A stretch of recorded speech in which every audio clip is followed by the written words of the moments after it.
welcome back to another episode of One More Cup. I am your host for this episode, Glitaku, and here we have our two new guests, Windflowerlia and Kiryu, also known as Conrian. How are you two doing? Doing well. Doing well, thank you. Thank you for having us on. So, this episode,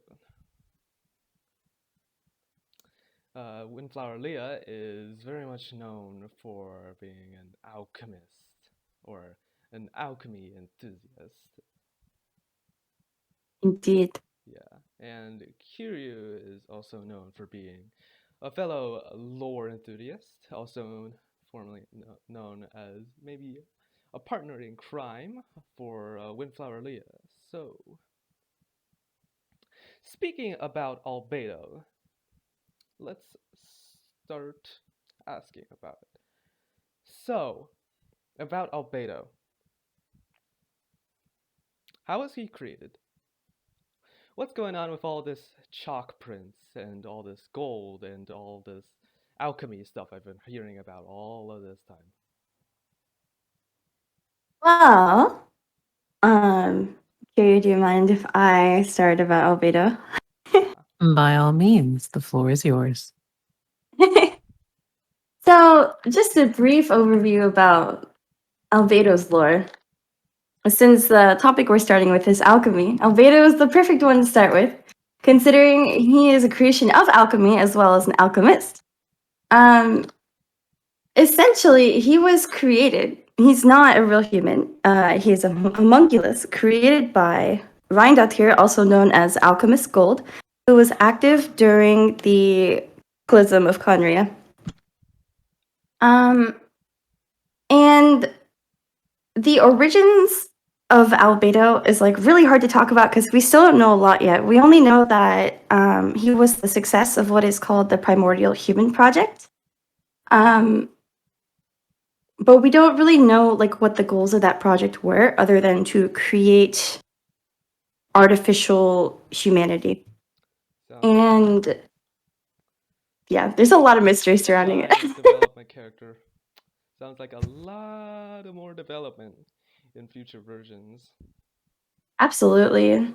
I feel like we're gonna be ending with Dragon Spine a bit in Mondstadt as well. So, It'll be fun to go back there. So, speaking of going back, let's talk about the event in 1.2 and how we first met Albedo when he was introduced first to the game.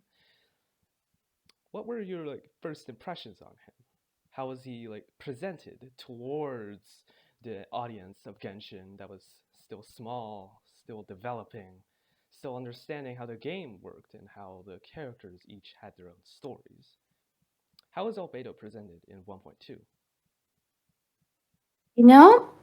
Admittedly, I wasn't playing during 1.2. I started during Windbloom, but after I got into the lore some more, I started revisiting older events. And I actually watched and read through the dialogue of 1.2's event before starting Shadows Amid Snowstorms. Um, I feel like he was portrayed as colder than he is now. I'm jumping ahead a bit here, but he's gone through some developments. His character has developed over time. To where he's warmed up to others and warmed up to the traveler and stuff. And in the very beginning, he wasn't like that. He was very cold.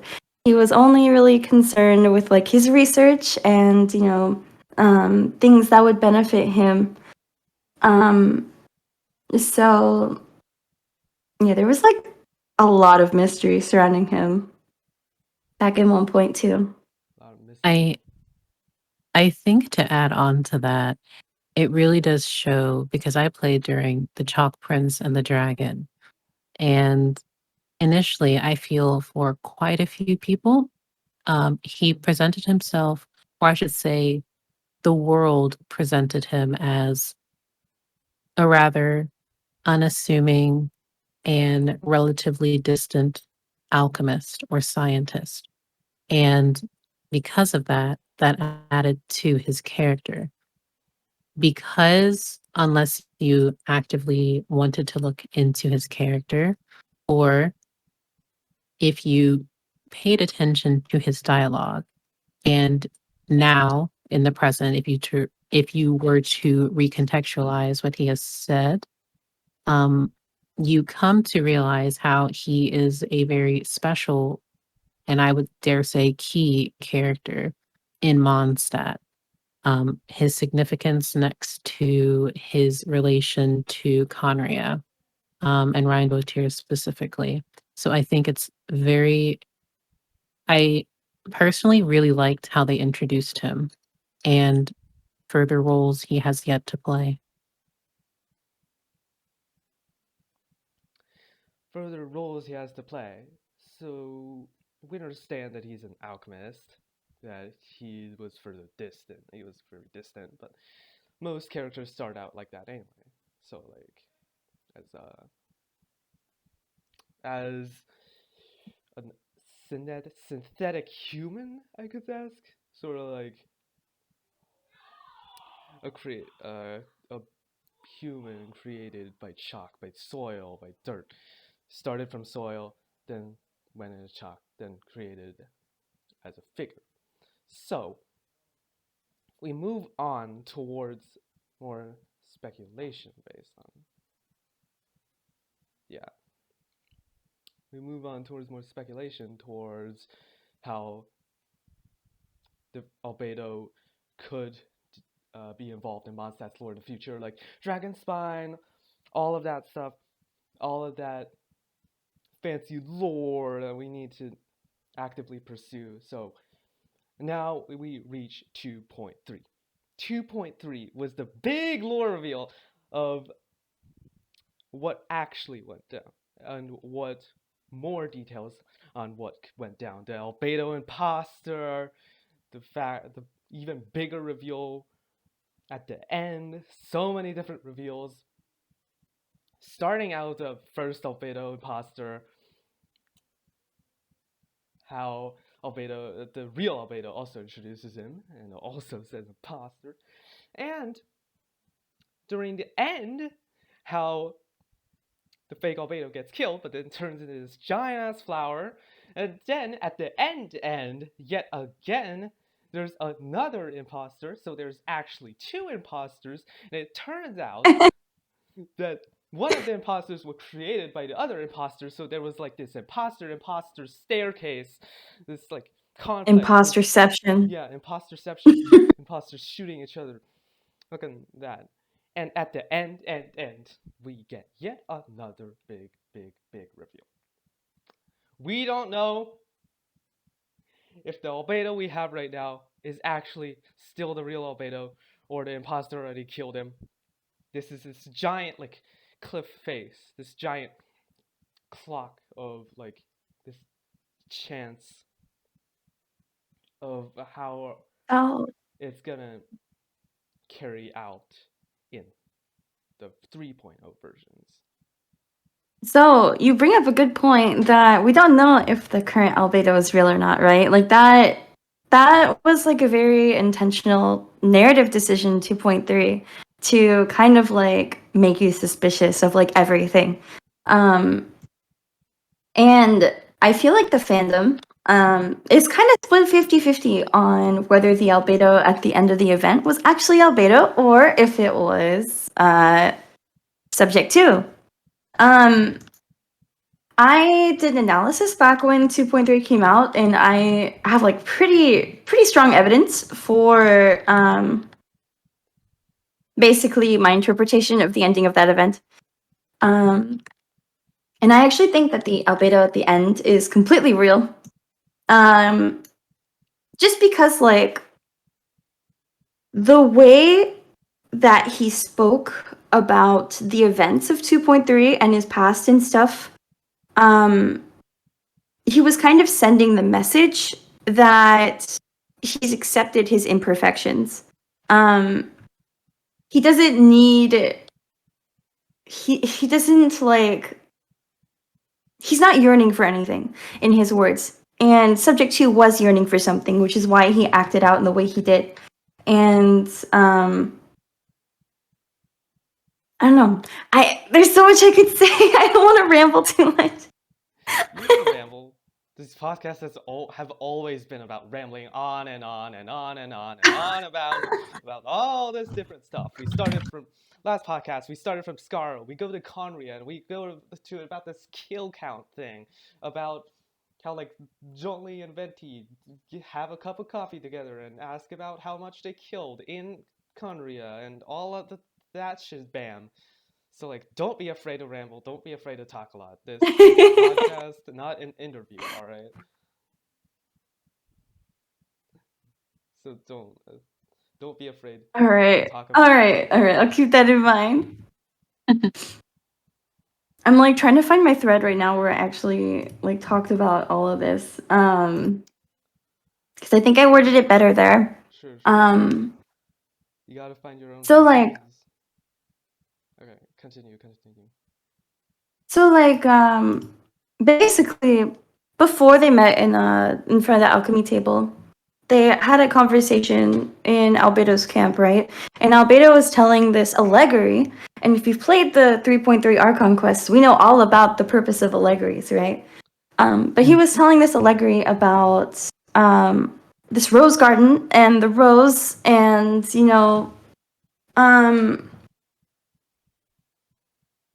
basically how Subject 2 wanted to take the gardener out of existence. And the gardener in this case is the traveler, though you can also make comparisons to Alchemist Gold, who was Albedo's creator. But basically, Albedo says, it's as if there were 3 identical roses in a garden. Only one of the 3 was a fine specimen, while the other 2 were defective specimens that bore poisonous thorns. In all the world, only the gardener who tended to them could tell which was the good specimen. And Traveler was actually able to tell apart who was the imposters and who was Albedo. And like throughout the event, it wasn't only based on whether Albedo had the mark on his neck or not, which was like a huge like plot device in that event, right? Like other people didn't really pick up on like when he had the mark and when he didn't, and like what that symbolized or anything like that. But the Traveler did, and it wasn't only regarding the mark. Like at the very beginning, when Traveler walked up to Albedo and Sucrose and Timaeus, and Albedo walked away, he didn't even, or they didn't even see the mark on Albedo's neck because Albedo was turned away the entire time and was walking away before the Traveler even like basically approached like fully. And yet somehow the Traveler knew that there was something off about that entire situation. Like the Traveler was just like picking up on vibes or something that like that was not Albedo, or Albedo was like upset or something. They didn't really know the full reasons for why, but like they knew that there was something off, and it didn't have anything to do with the mark, even though the mark was important.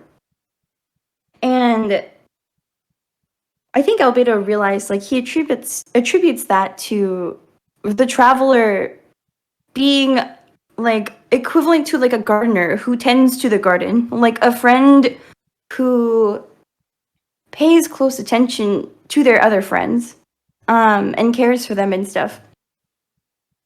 So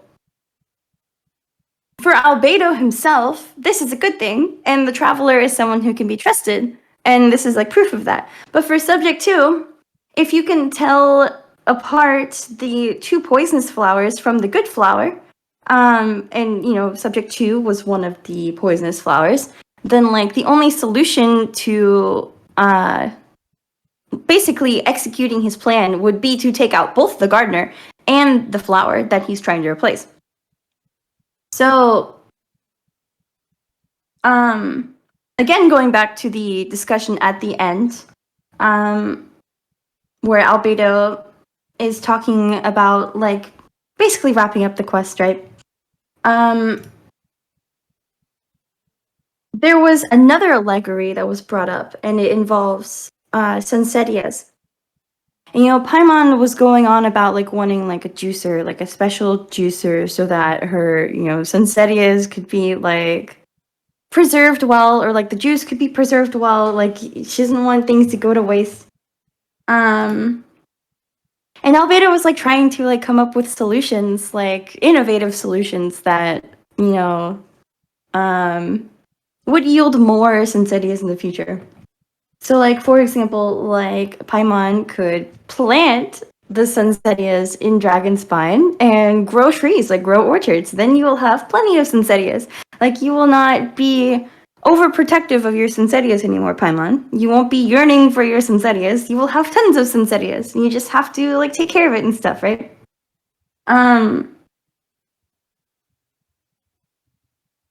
And Paimon says, but then Paimon will have to be a gardener. That's not the goal here.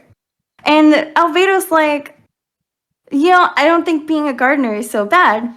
And like, I can't see Subject 2 saying that line. Like, I understand like the whole prank, it like makes him seem like really suspicious, right? Like it on the other side, like with the side of the theory that's like, okay, maybe it's Subject 2 trying to send the message that he is Subject 2.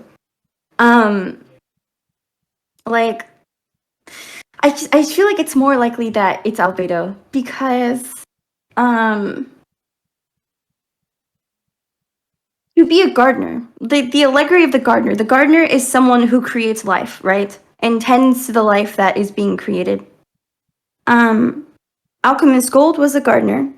Alchemist Gold grew these flowers, Albedo and the other subjects that were like abandoned and stuff. And the Traveler is a gardener who tends to the flowers that are already growing.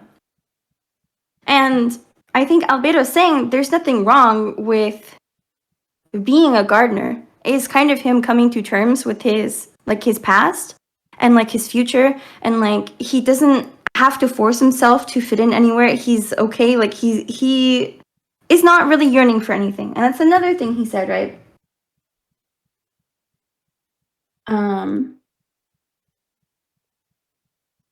Trying to find. Okay, here's the one. Albedo says, okay, but they're just Sincerias. I think you are only so attached to them because you don't have much fruit of this quality in your possession. And I think that gets at the core of what 2.3's event was about.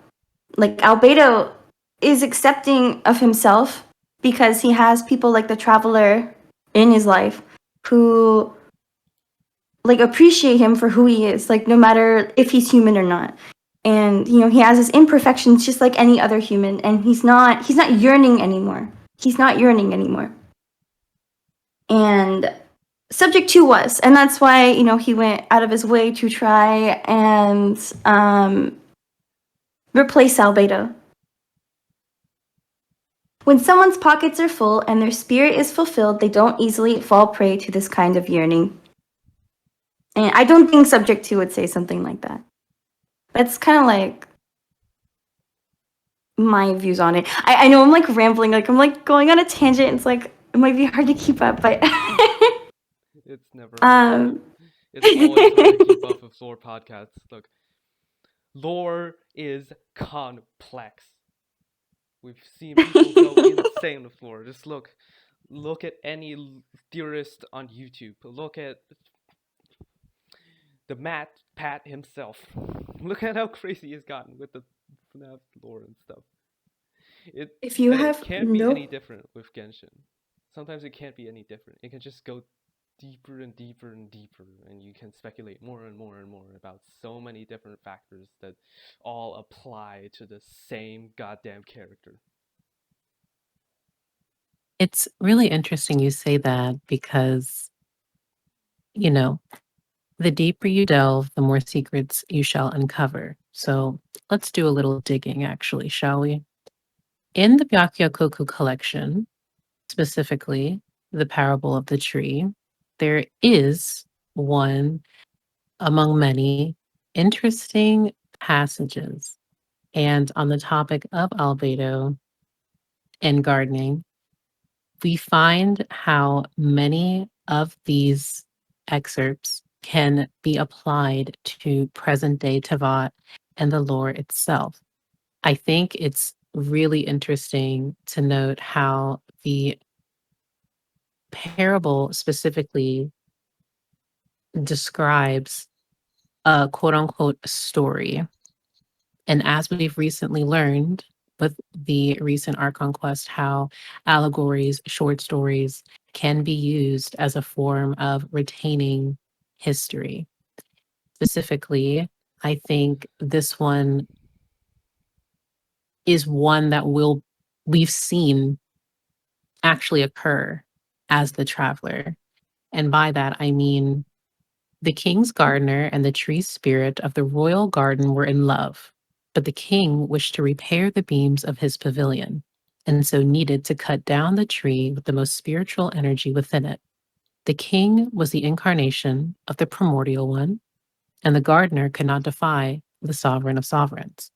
And so he could only bring his plea to the king's priest, who was the incarnation of Istaroth, the god of time. The priest had pity on the gardener and said to him, "Go and cut the branches of the spirit tree down." The gardener did so, and afterward did as the king ordered, cutting the spirit tree itself down. Then the priest said, "Plant the spirit tree's branches in the ground." But the gardener said, "A spirit tree shall take 500 years to grow." The priest returned, "Your one thought shall echo through eternity." And so the gardener planted the branches in his backyard. In an instant, the slim branches grow into a new tree, and the new tree spirit was a continuation of the past one, for it is the God of moments who is able to take seeds from this moment into the past and future. I personally feel that looking back onto Shadows Amidst Snowstorms, him using that story, quote unquote, to describe Rhindotir himself, primordial albedo, and the Fellflower albedo goes hand in hand. Specifically, Mihoyo is very clever in how they foreshadow with the story. This parable specifically, I'm of the belief, has occurred in history, but once again has been written in a way to that it is adjusted. Though I think of alchemy being such a broad and very complicated subject matter, I think albedo and Rhindotir specifically being the center of it is very, very important. When I also think about the short story, it makes me think just what we've experienced in Sumeru, Rukkhadevata and Nahida themselves as the spirit tree, the branches of the tree. And from that, I just feel like alchemy becomes the core of so many discussions. And I feel that with Albedo specifically, a lot ties back to him. Hmm. So, Mm, tying also into alchemy, there's also a specific synthetic human in Genshin that's also had a pretty complicated, lore and also relationship with the Traveler. does You he do know, the Fandango? yep, it's the Fandango boy himself. And he has a lot. He has some similarities and differences with Albedo, and it honestly like tings with me because how Scaramouche was designed. He was also like the first. He was also the first ever that was designed, and he was also deemed a failure, just like Primordial Beta. So what we can presume that if in like 3 point like uh in like the 3 point versions, if Primordial Albedo actually is still alive and we can get more lore from that, we can also start to even maybe make connections with Primordial Albedo and Scaramouche. Given how like Scaramouche in 3.3, spoilers by the way, in 3.3 also chose like his own fate. He, as Scaramouche, he deleted the name or the concept of Scaramouche from history in Irminsul, and he came back as the Wanderer, even though he still chose in the end to also still like gather all the memories from the previous iteration that was Scaramouche. We can also see that with Albedo in 2.3, as they are both basically like accepting themselves, accepting their own fates, and like changing their own fates while also accepting them. So, my question here is that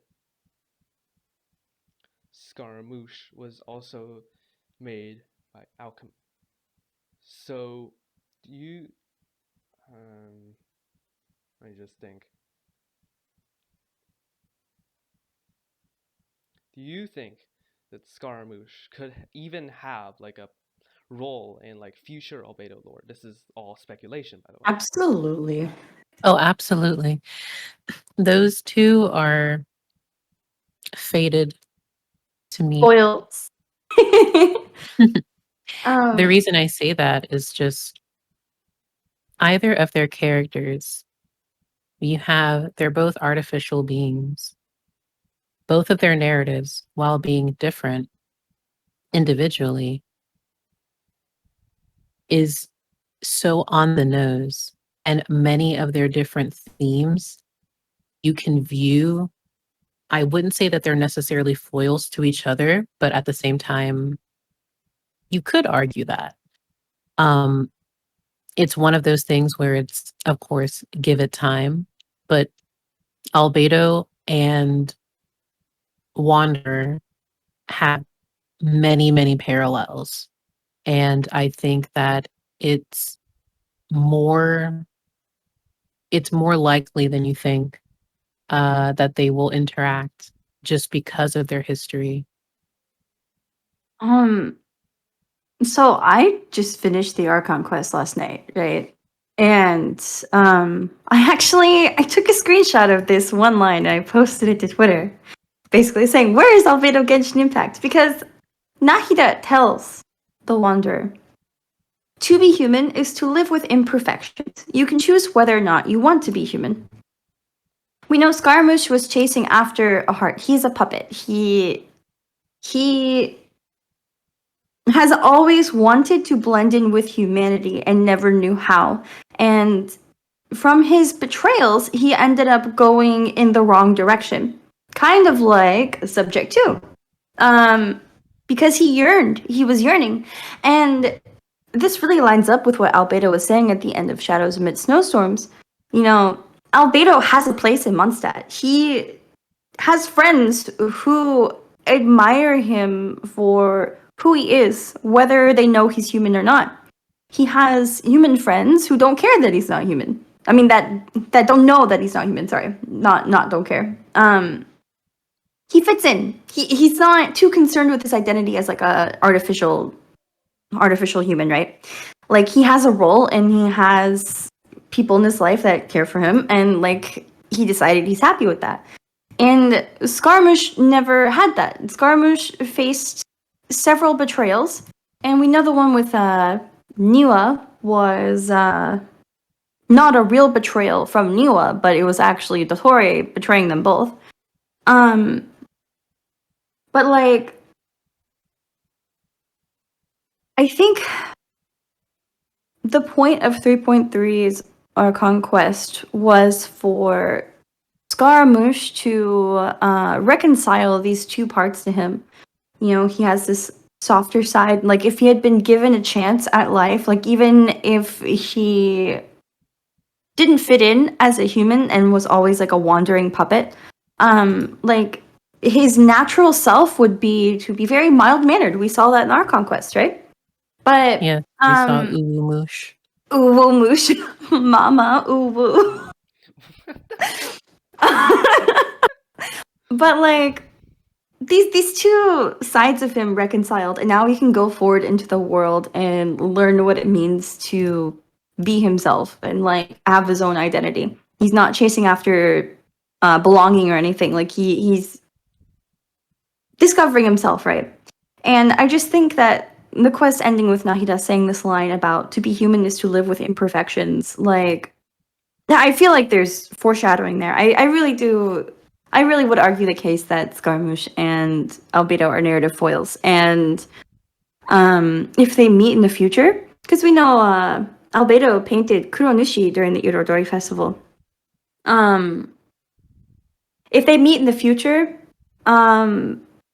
maybe they would actually learn to get along. Maybe Albedo would be some kind of mentor to Scaramouche, as he like figures out what his identity is. And one more thing, going back to the Irodori festival, one more time. So Ayato said something at the end of that festival that was basically along the lines of like, you guys might be facing a common enemy in the future, and I want Kazuha and Ayaka to have reliable friends. But that is the point of this exercise. I want them to have reliable friends, people who will come to their aid and support them if they need it.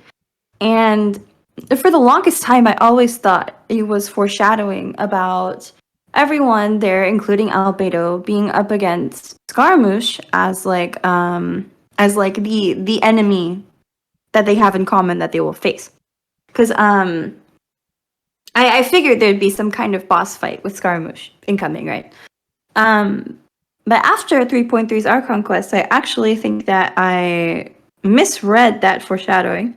And it might be Dottore instead of Scaramouche himself, who is the enemy. And Scaramouche is truly part of the Five Cousin and will join the team. Because, like, Scaramouche at the end of 3.3 specifically told the Traveler to go find, the survivors, the successors of the Raiden Gokuden, and tell them the truth.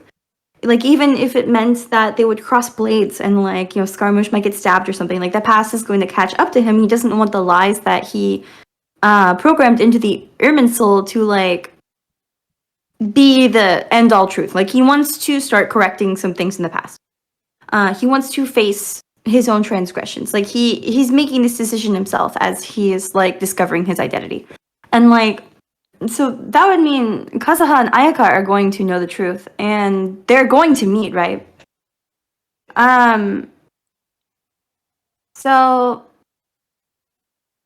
I just don't feel like they're going to be at each other's throats for long. I feel like that conflict will get resolved, and I feel like Albedo might get thrown into the mix, and because Albedo is now acquainted with Ayaka and Kazuha, and just essentially, I think everything is going to turn back onto Dottore. And it's just a matter of time before we see that plot play out. That's kind of my thoughts on that subject. And I really do think Albedo's involvement in the Irodori Festival, and also like what we learned about him during 2.3, and like the differences, like basically setting him apart from Subject 2, because he's not yearning. I feel like that is going to play into Scaramouche's story, because right now Scaramouche reminds me of Subject 2 the most. I feel like they are parallels, and I don't think Albedo has any ill will even towards Subject 2. I think he pities him. So we shall see. Speaking about the Tory here, we don't really know all that much about him. Like, we get some info in the manga, if any of you have read it, and also quite some info in the Archon Quest itself. But we only know really much about present Dottore. Like, we get mentions about his past a few times, but we don't really get insider info based onto it. We know that he was exiled from the academia. He did research on he originally did research on enhancing human beings to rival the power of gods, and that because of that he got exiled by out of his hometown and then went into the academia where he did more research on like catching dreams, on like how dreams worked. And he was also still exiled. So do you guys think this all plays into like how he is characterized as this like manipulative sort of more like men- a villain that sort of like talks more, that poses Well, more as a threat? Okay, you can I start. think for Dottore specifically, he is a fascinating and I also think a very powerful villain that um, will absolutely be returning. We've just like how you've mentioned Zandik, quote unquote, him being heavily implied to be Zandik. Um, we learn from a younger Dottore, I should say, how he's always been fascinated with ascending humanity, both in terms of ability, knowledge, and wisdom. And he himself will stop at nothing to in his pursuit of knowledge. So I think Tignari put Dottore's character best. Even when they had that discussion, he doesn't come off as as malicious. He just has a complete disregard for human life, despite wanting to presumably evolve it in a way. He's always had this condescending, this incredibly arrogant aura. And I think he is one of the many villains that you could equate to just being not only reprehensible, but so far gone that it makes him all the more interesting. When we learn about his expeditions with his former scholars and even killing one because they discovered information that he wanted to keep to himself, we see now how manipulating and killing other people means nothing to him. Those are just, it's whatever. It's par for the course because he wants to continue with his experiments. And I think that despite having the amount of knowledge that he is, the amount of power rivaled to that of gods, that even Nahida has stated herself she couldn't compare it to him if he wanted to forcefully, which he was going to, forcefully take the Gnosis. I think that it's really establishing how much of a threat he is. And it's not just, you know, you can't completely remove everything that he's done, especially we learn with the most recent interlude Archon Quest that he can also shapeshift. On top of creating segments, which were displaced at different moments in time, he is also able to shapeshift and he's also able to do so many things that rightfully has him at number 2 in the Harbingers. I think for a character like him to be a f- a future enemy for the Traveler, it makes you question exactly how they will go about defeating him.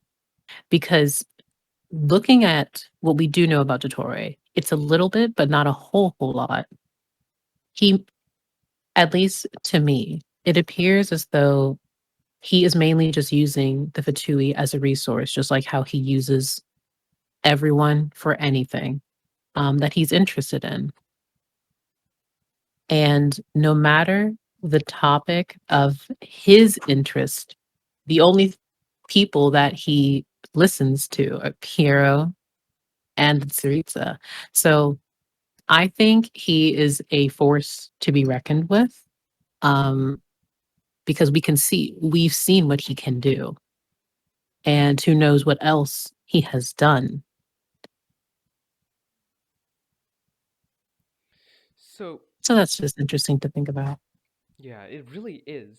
Given like the effects and how much Dottore has affected to the Genshin world, like completely. Elazar, synthetic human beings, even like the whole Scaramouche problem. The whole Scaramouche problem started with him because he was interested in Scaramouche. He set everything up. He shapeshifted to the mechanic.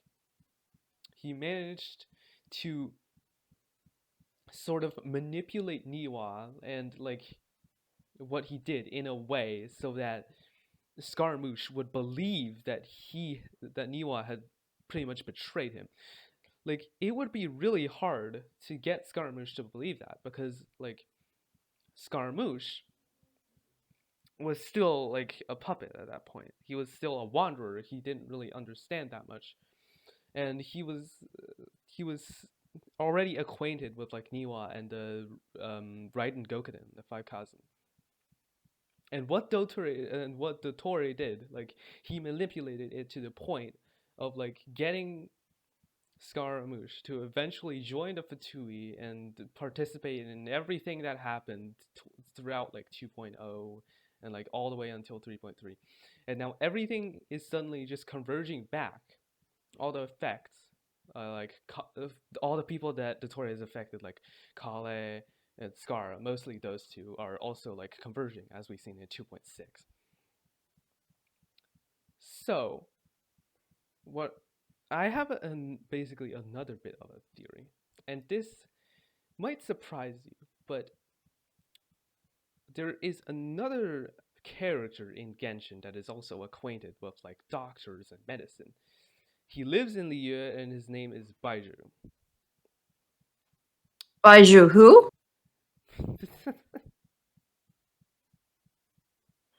Don't read. Come on. Who's that? Is Come that a new on. character?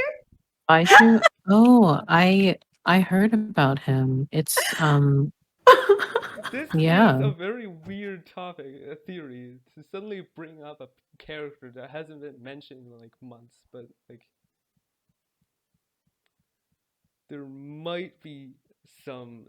It's either one, Baiju has similarities to Dottore, and might actually be Dottore, but let's not mention that now. Or Baiju also could be like sort of help us in defeating him, Dottore. Because we don't have too much Yeah. information on Baiju at this moment in time, I personally can't Wait. speculate too much about him. Um, Mm, though I do think the little we have learned, um, it is it makes you mm, side eye him, though I feel there are different doctors and researchers across all of the nations that have questionable means and ideals. Specifically with Baishu, I think, again, I don't want to immediately equate him to Dottore, though there could be some instances, say, pursuing life, being able to um, whether protect or otherwise, like in terms of being contrast, that is. Um, I think you have Dottore, who is on the dark, utterly reprehensible, not redeemable doctor, quote unquote, um, which is interesting because even when Piero gave him that name, he found it ironic because it is ironic, despite him being the doctor. Uh, he causes nothing but strife. That being said, I think it's I feel one would just see the doctor element and how they could, in a sense, just parallel. excuse me, parallel one another. I don't think it's if there could be some future connection where like doctors pursuing um interest in life and they interacted somehow, perhaps, but it's way too far into the future to even really speculate there. But um I do think that there could be maybe future characters who could help elaborate a bit more on Baishu.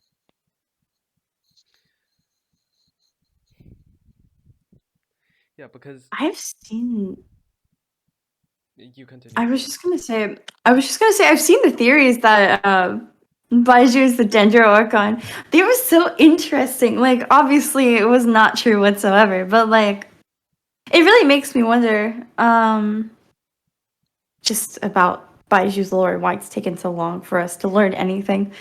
Um, and also the point of the snake junction. So yeah, anyway, that's all I I wanted thought to say. the theory of Changshen being the Dendro Archon and Baishu just being the puppet or the familiar of the Dendro Archon was actually very interesting.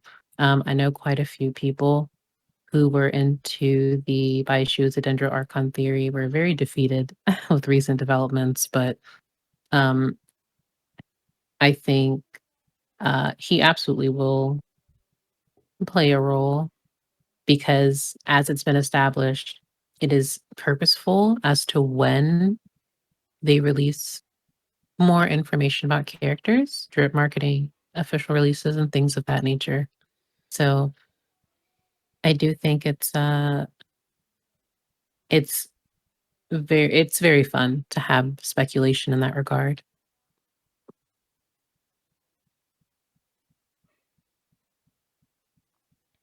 Hmm. So basically, what I've heard about the Torre too, one more thing about the Torre is that he's got segments. So supposedly during like the last minutes of the Archon quest, Nihida like basically made a deal with the Torre so that he would erase all segments. Right? However, the thing is about this, because like the Torre's segments, they did not necessarily like each other. And hmm, is there potential that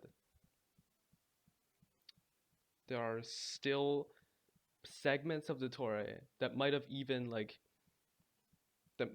defected and actually like is like sort of like defected as their own version of the Torah. So like they're not a segment anymore. They're their own being because we don't really understand segments correctly. They are supposed to be like versions of his life and they're their own beings. And supposedly, as we're shown in like the in the Winter Lazarus trailer, we get in the end we also get shown like there is a version of the Torah that is saying there's a segment in his prime of his life doing something already. So that also explains that there can be actually like multiple Torahs at the same time, which sort of explains how segments can be. Basically meaning that they can actually be like different like people completely. There can be multiple Torahs in Genshin, in Teyvat that are like going around right now. And this is just my speculation by the way, but given how the other segments reacted when the Torah like erased them, the fact that one segment might have just defected or even multiple segments that defected could actually still exist in Teyvat. So do you two have any thoughts on this? Um, Personally, I think I believe anything is possible in Tavat, even though it's been established that Dottore has destroyed his segments, and we discover and learn directly from him that they take a lot of resources. Of what? We are not completely sure. But it's more or less, I shouldn't say it's more or less, but as to my understanding, there is a core Dottore that had clones of himself. And though he has destroyed those segments, there is nothing stopping him from creating more in the future or having another form of him. He essentially Xehanorted himself uh, across Tevat's history. So we see that with his power, him removing his segments, though it encumbers him, it doesn't necessarily stop the influence he has had and will continue to do. So I think again anything is possible, but I feel he is also a character who presumably could do even more beyond with his segments.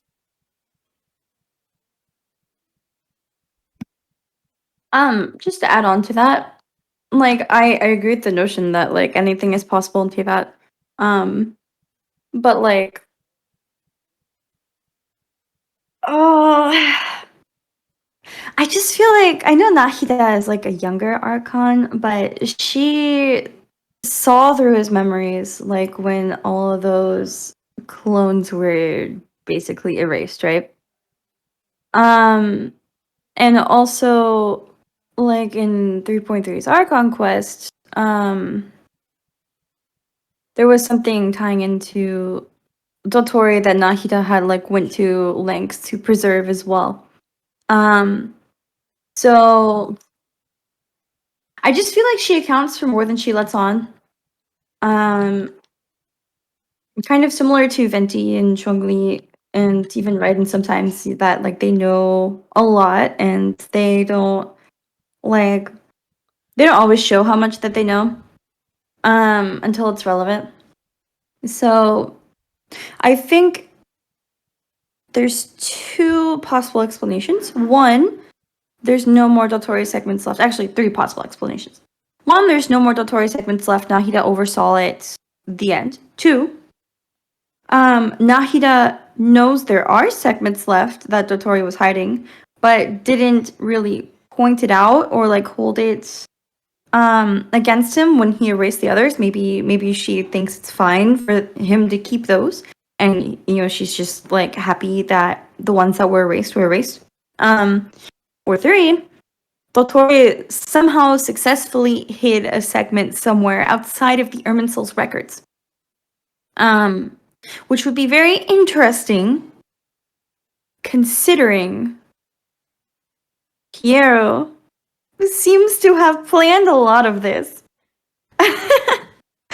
But yeah, those are my thoughts. I personally have been of the theory that if that he hasn't completely destroyed all of his segments, and even though just basically to add on to what you're saying, Nahida, though young, is incredibly wise, no pun intended, and incredibly perceptive. She will retain information and keep information from the traveler, just as the other archons have as well. Piero is 8D chess player. So a lot of what Dottore has done has been specifically because of him, but I feel with them to specifically knowing beyond the limitations and existence of Irminsul, the truth even, are one of many. I think that it would be very likely that Piero also foresaw things like this, because again we've seen and it's been established that there are ways to store key information or power outside of Irminsul's records, or just as very special cases. So I think in that regard we haven't seen the last of him, and it's going he's going to be even more of a threat the next time he does appear. I agree. If anything, I think this is just kind of once again another experiment just to see, because Scaramouche, the entirety of Scaramouche was an experiment. Piero specifically wanted to create chaos in Tatarasana, and that would create the puppet that they wanted to use to test specifically in terms of Irminsul's ability, retrieving both of the Gnosis, and seeing what would come to fruition. But we will have to retroactively look how much Piero, so many events in the game could presumably have been caused because of Piero. And Dottore being number 2, how much he has been involved. So once again, it's one of those things that we will have to wait and see. But the both of them together, the Traveler has a lot to prepare for. Yep. Yeah, because I mean, like, we know that. I think we can deduce that Piero suspected that Scaramouche would go on this like journey of self-discovery, because it was Piero who sent Scaramouche to discover whatever he was about to learn in Unreconciled Stars, and basically Scaramouche said at the time that the Jester knew he would like find something, right? Like he would learn something, and he's like wondering the purpose of why he was sent here by Piero. So Piero, there was like a calculated move by him. And the thing is, Dottore like walks in, and like the experiment for Scaramouche to become a god is basically just an experiment. Like it was the side plot. It was the side plot. He left it for the Traveler to clean up. He was just there to get the Gnosis and like just observe what interesting things happened. And taking this a step further, Dottore was sent to Inazuma during the era of the Raiden Gokoden, 500 years in the past, because Piero sent him there. And in 3.3's Archon Quest, when Scaramouche gets his memories back, we learn that the Jester told Scaramouche, "I've been waiting for you."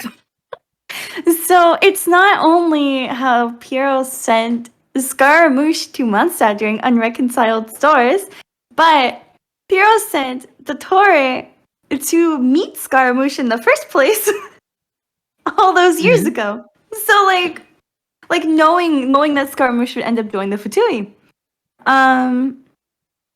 So like how it much comes down to Piero. There are many moments in Tevan's history where you can now wonder and even speculate how much involvement Piero actually has had. Obviously, Dottore will not have been in every single event, but again, I played Unreconciled Stars, and it does remain my favorite event lore-wise, though we don't talk about having to spend resin to collect the rewards. I do think that towards the end of the story, where Scaramouche says the Jester must have known, surely he just stated that, did he just do this to scare me? All of this, everything, the accumulation of Scaramouche's entire character was planned by Piero. And him trying to become a god was just kind of icing on top of the cake. And whatever happened afterwards was, to the puppet specifically, was inconsequential, because yet again, Scaramouche was a pawn. It's more so from the very beginning, they planned to just use him, not to actually have him as, it's basic. I shouldn't say he had like an artificial role in the Fatui, but he kind of did, in the sense that looking back, it's not really that he was ever like the sixth harbinger. He was just a toy that they could use until the plan came, until Scaramouche came to a certain point. So again, it just begets the question of what else has Piero changed. Also, Mona is amazing as a character, but I will not go into uh, the depth of an analysis as to why I think Mona is actually incredibly relevant to the story, because it is a lot. Um, just to add on to what you said, Kiryu, um, I also think not only a Scaramouche a pawn, but I think all the Fatui are. I think even Dotori might be a pawn. Kind of interesting to think about. In the end, I think, I mean, that also just contributes towards the, some people believe that Piero is like an Abyss Order mole. But if we're to ignore that theory for us, not ignore, but like dismiss it for just a second, um, in the end, everyone of the Harbingers is in the Fatui for their own reasons. They have their own motives. Piero specifically, I feel there's a lot of narrative foils, and I feel like to some degree, Jester will be a narrative foil to Dainsleif, just because of where it seems their directions are headed. Though we look at the Harbingers and they're just tools, whatever, for who knows, Piero betraying the Tsaritsa, hypothetically speaking, because he wants to reinstate the old world.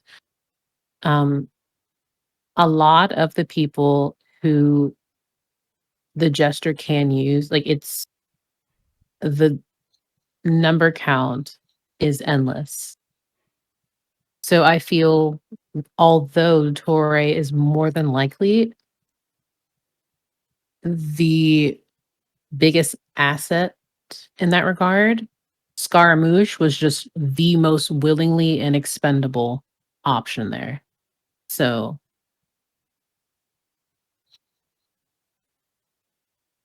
I think all of the Harbingers, to be honest, will, perhaps not all of the Harbingers, but I do think quite a few of them are just there that ultimately will serve the Jester's goals.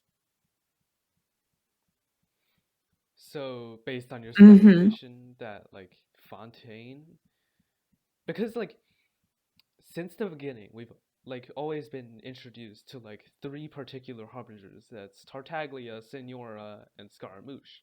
At this point in the story, all three of their lore is pretty much finished. We've established Tartaglia. We've established Senora. It's basically ended at this point, and we've just established Scaramouche. So starting with Fontaine, like either the Fatui might actually start having more and more of a important role in the Archon in the quests to come, or they start taking a back step, and it starts becoming and the main like villain or enemy starts to maybe shift towards maybe like the Abyss Order. In Fontaine, we might be introduced to like three other new harbingers entirely. Maybe like our Arlecchino, the Knave, Pantalone, the economic guy. Maybe even I don't really remember their names correctly. Um, the Rooster, yeah. We might get introduced to three more, and then their lore develops past like towards that, and also more about like the chessboard, because we always see that Piero's like the one who's like in front of the chessboard, like operating and seeing what's happening, right? And because like in the Fatshu, it's mostly black versus white. white is Celestia, and black is mostly presumed to be for the Chui. And in chess, we normally have about like 20 pieces on each side, right? So like 10 pawns and 10 pawns composed to upper ones. And like the Winter's Lazo, when Signora gets killed by Raiden, we see a horse killing a pawn. So most of the harbingers we might see as mostly just pawns, but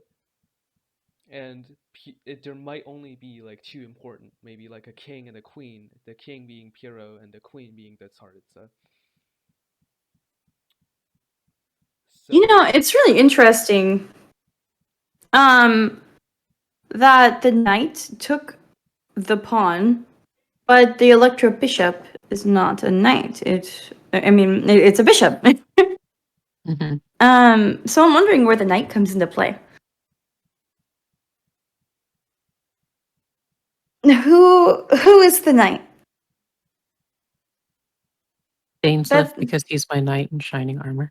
Oh my god, Kiryu! I would say don't pull a Minsleif, but Minsleif would probably put like Dainsleif at some kind of like holy angel level or something. I say in jest, of course. I don't actually think that Dainsleif is I know. the knight. But I really wonder who the knight is, because the Electrognosis is a bishop, not a knight. They're same cost, but they serve very, very different roles in chess. Additionally, this is kind of related, but the chessboard that Pierre was playing on from Winter's Night's Lazo is actually a reference to a very famous series of games between Garry Kasparov, who's a grandmaster, and a supercomputer known as Deep Blue. And Winter Slice. I wanted to say Winter's Lazo, and there's like an entire word between Lazo and Winter. But basically, it was a series of games, right? But the specific game that the chessboard parallels is the one where the supercomputer Deep Blue won for the very first time against a human, like a grandmaster, like someone who's very, very good at chess, not just like a normal person. So very, very historical match. And the fact that Oleoverse chose this match about, AI versus humans, kind of makes me wonder why. Like, they didn't just choose like some random match between two people. They specifically chose the match that went down as history, as the first match where a computer won against Grandmaster. So I really wonder about the symbolism. It's no doubt purposeful, considering to the extent of detail that they have for so many characters, drip marketing, and events. We can essentially I think the easiest example to that is quite literally Scaramouche. His entire character is Bohemian Rhapsody, down to the drip marketing, event, etc. Is this the But real life? I think that chess game specifically being referenced also kind of goes into play where the easiest way to describe Urban Soul is like a supercomputer, right? And then you also have Celestia, the realm of the gods. Again, though we don't have a lot of information on it specifically, so many things are left vague. I think that aspect of presumably them having the role of, say, a computer is really telling. And again, this is just loose speculation, but it's the symbolism is purposeful. It's just a matter of time of how we will be able to, decipher its true meaning.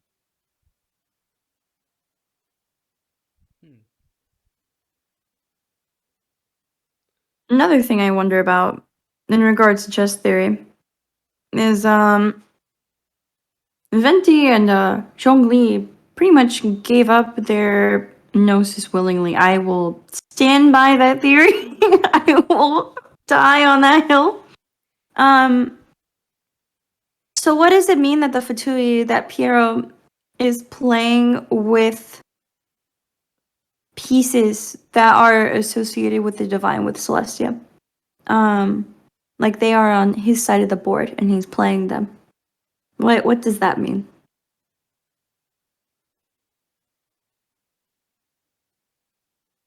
Because that wouldn't make at least those archons against him, right? They're literally on his chessboard. So like, What I really love about that is that until we learn otherwise, the archons have willingly given up their gnosis, and we know that the gnosis themselves are the representations of the hold that the heavenly principles has and the power that they hold over Tavat. So the fact that, and I also wanted to add, I do firmly agree that, or I'm of the belief that Venti let his gnosis be taken. It's very in character for him, but we have Venti letting his gnosis go, Zhongli surrendering his via a contract, and Raiden A also just relinquishing her gnosis very early on. Nahida exchanging hers for knowledge. We see the common pattern of archons relinquishing these presumably incredibly important hearts, quote unquote. And so them being played into Piero's hands, I think there's something underlying there, whether it's the archons specifically choosing to not necessarily align with Piero and the Tsaritsa, but I think that's like the only way to really describe it. But I think a lot of that, it's difficult to say, obviously, but I do think, especially, I think my biggest point of that is Zhongli and his contract with the Tsaritsa. I just think them surrendering their gnosis is, and though everyone is different, not everyone is surrendering it for the same reason, but you know, I just think that it's really interesting to think about and very important to keep note of. I also find it really interesting how the way that every archon has their gnosis, they give their gnosis away. It's just, if not a contrast to their character, it's just,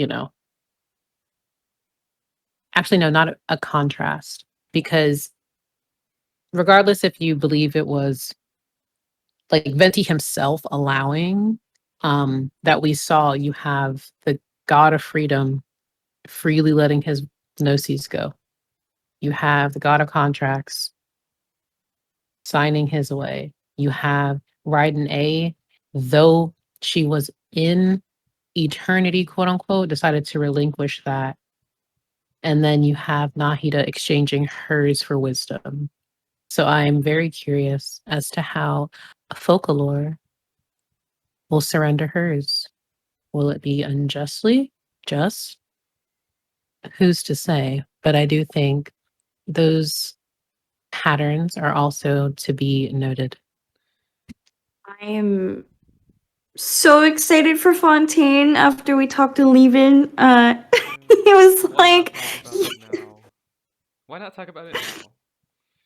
So going back, going back to the chessboard, the Winter Knight's Lazo involved one action on the chessboard, which was the White Knight taking a pawn, which represented Senora. The thing is, that move pretty much cost Celestia the game. I watched another theorist make a video on this, but what happened basically, the act of A basically moving out of eternity and killing Senora in the process, basically, like, the theorists, they ran that exact move in a simulation before A moved to kill the pawn. Before the knight moved to kill the pawn, White actually had a very, very high chance, almost 100% chance of winning. The moment the knight moves to kill the pawn, because the knight is not by the queen anymore, it basically drops down to 0. Percentage of winning basically drops down to 0. So basically, by acquiring the Futui, by acquiring the Electrognosis and effectively getting like A out of eternity, so that A can stop like pursuing it and sort of like going closer to like the heavenly principles. She says that only through eternity you can be closer to the heavenly principles, and by moving her out of it, they're basically moving her out of the heavenly principles. And by getting the Electrognosis. That eventually, basically Skara does steal it, but it does go back into the Fatui's hands eventually during the deal with the Torre. And now in Fontaine, we have a very much losing Celestia and a lot of potential lore that can go down and on the chessboard. Who knows? Celestia might even strike back. The Traveler actually might be fighting like for Celestia, not knowing it. Like, a lot of things can happen. Yeah, I did an analysis as well of this chessboard when the trailer was released, and like, so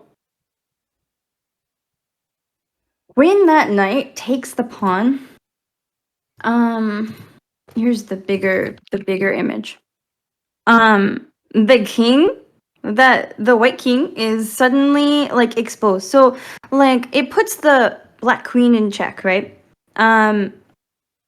So if the queen doesn't move, the queen's going to be taken. But the thing is, there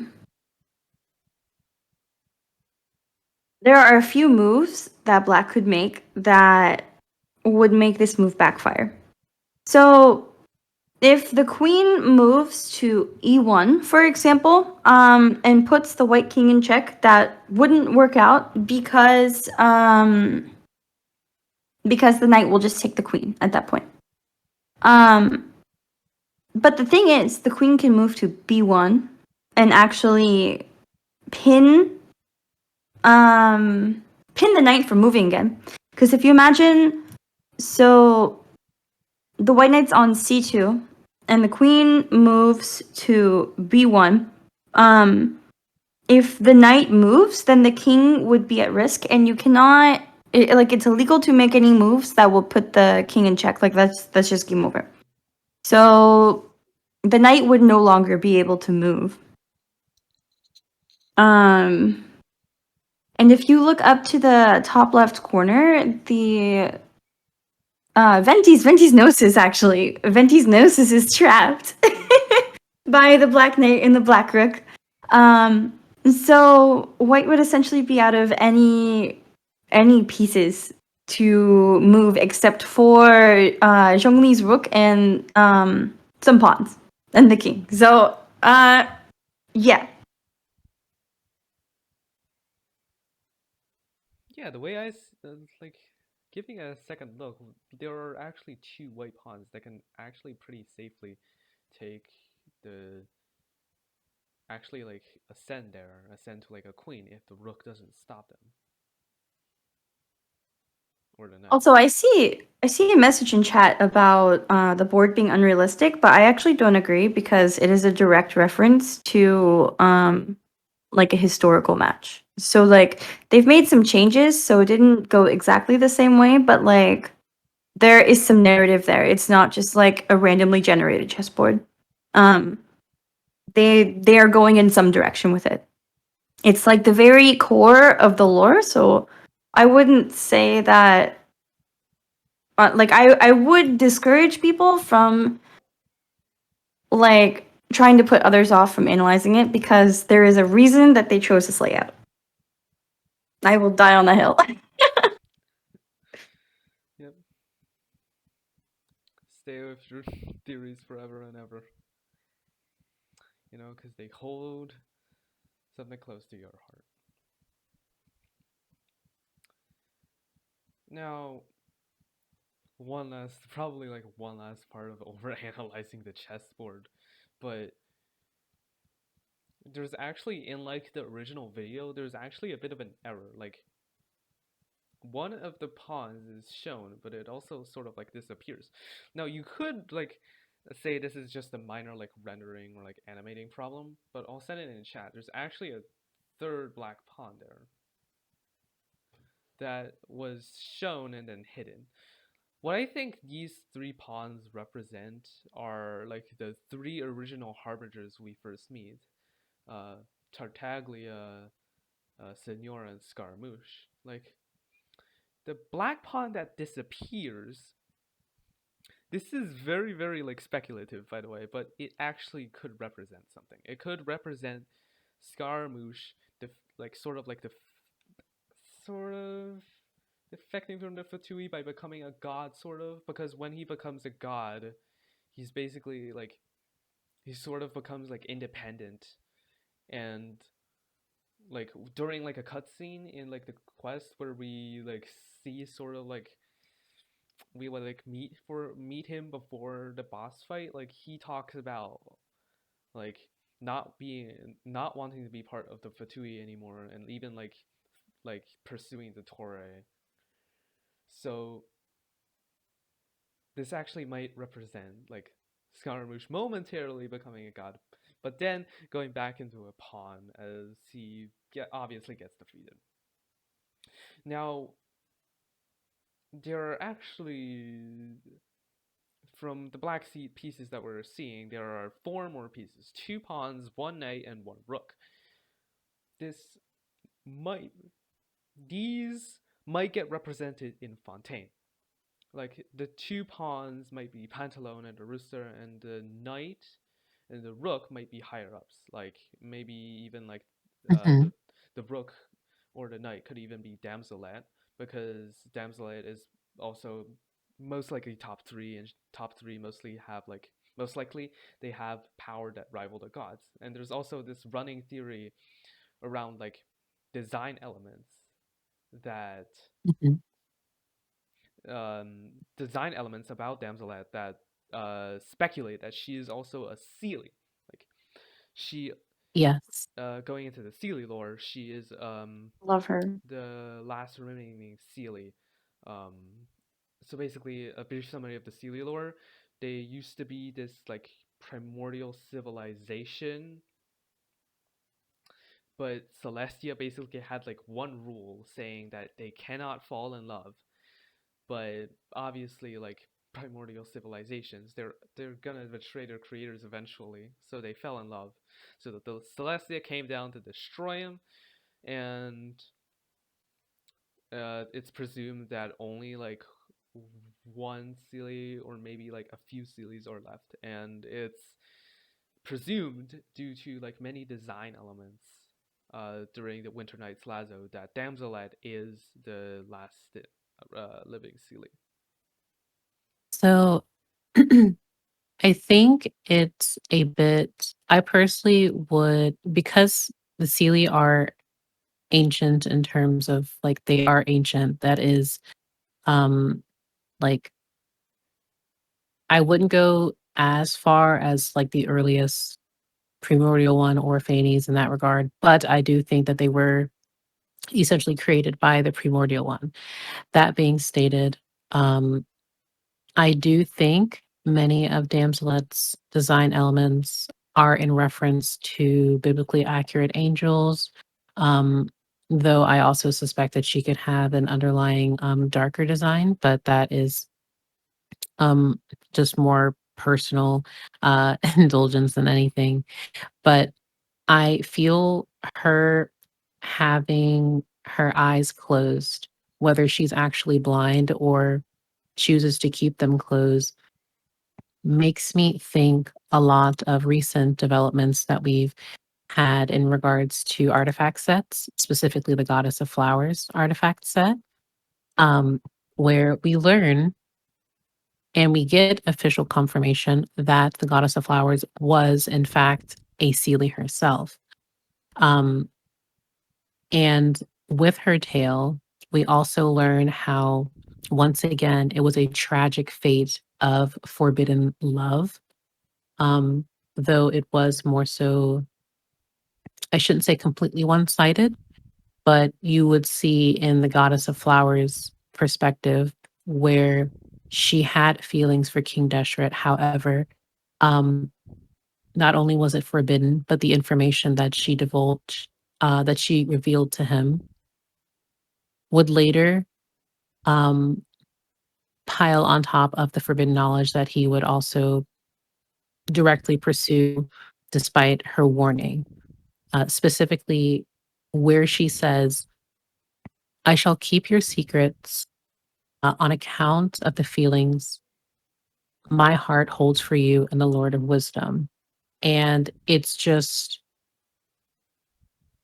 when I think about the Seelie, when I think about the tragedy that befell their people, I think about the possibility of if Columbina's eyes are closed so that she unfortunately does not open them and presumably find someone that she falls in love with, and it's a repeating pattern, or she has closed her eyes to completely remove herself from the reality that is she is, again in the hypothetical, she is the last remaining Seelie. Because if I think of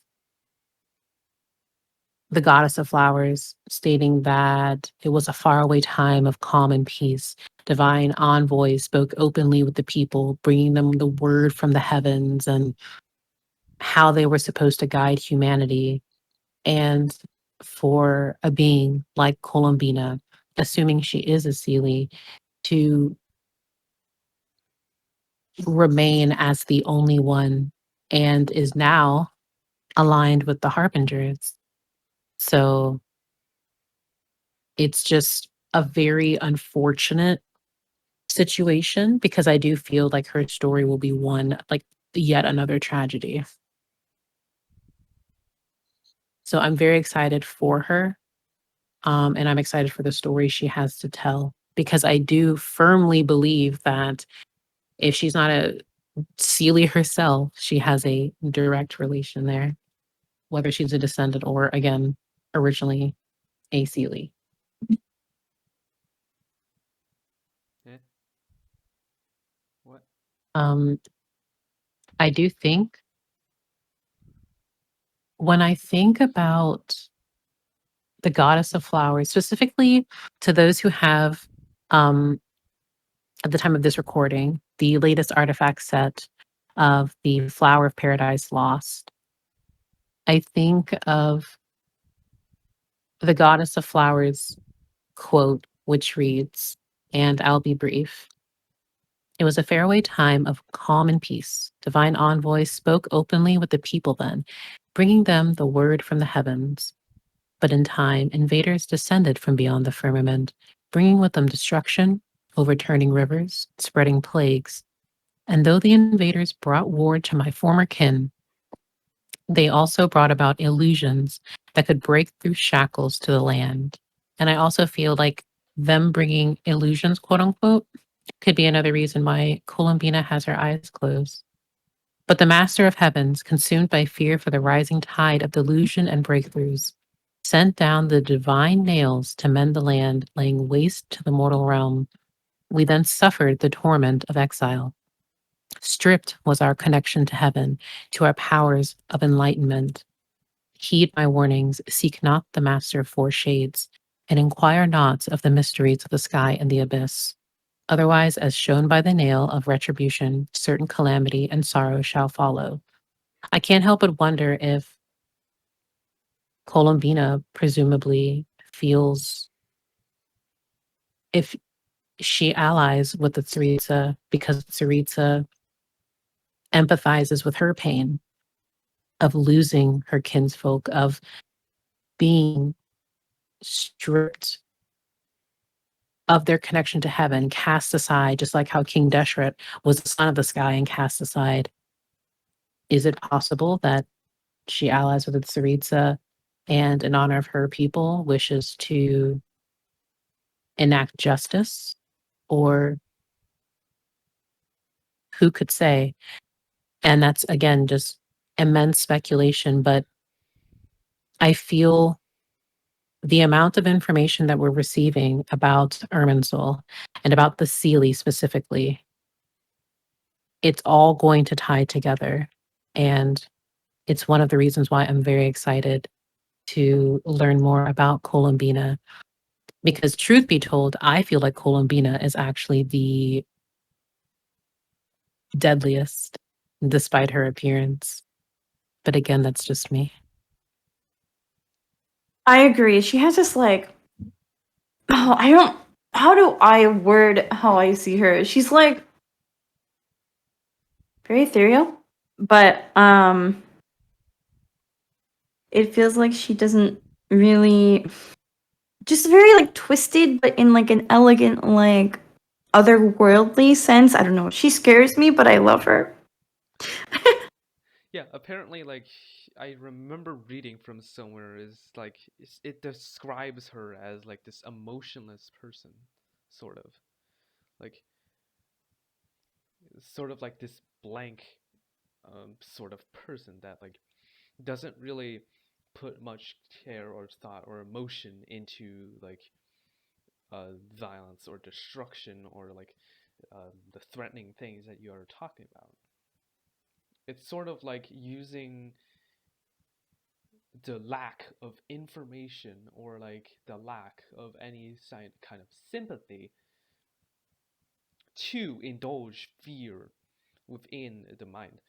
Because like from the two playable harbingers that we know, both like both tell the traveler to not go near her because like the way she probably delivers her evil is probably like she is basically on a different level of not having remorse or any kind of like emotion towards her like enemies. It's not like the Torre with being like manipulative and obviously having evil intent. It's that she has almost no intent at all. Like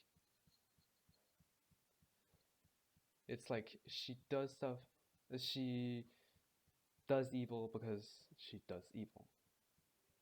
And there's no further information within it because of how like blankly it is portrayed. That's my take on it.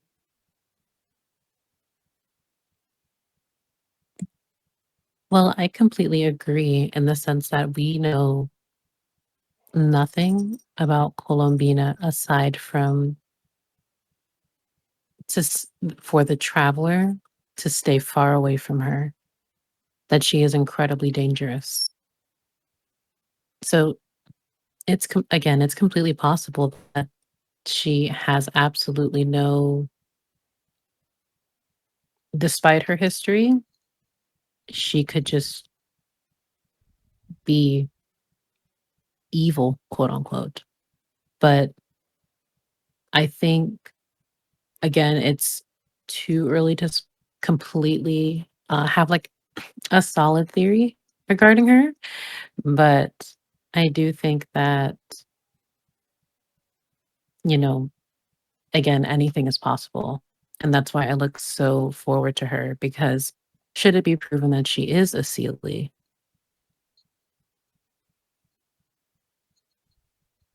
what else will we learn about them?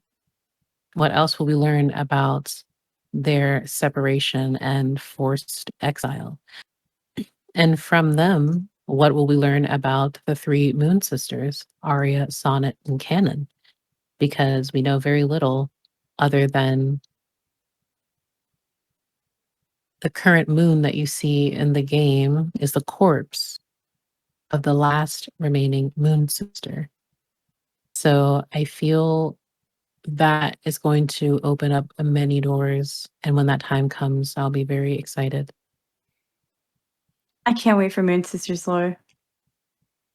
Yeah, like I barely even read about them. Like the one video I heard about them is like this giant ass timeline about all of the Genshin lore, summarized into one understandable timeline that also takes 20 minutes and is narrated by a text-to-speech voice. The thing with the three Moon Sisters is it's purposefully vague, despite them being incredibly ancient beings, far older than that of Morax himself. Um,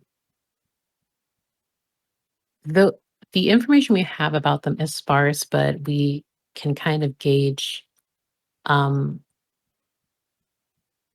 just since they are three beings who are constantly referred to across all of Tavat, it just makes me so curious as to what actually happened because it's just they're often introduced and then the ancient calamity, that disaster within their lunar palace, which caused so much destruction. And it really makes you think because they were sovereigns of the night sky.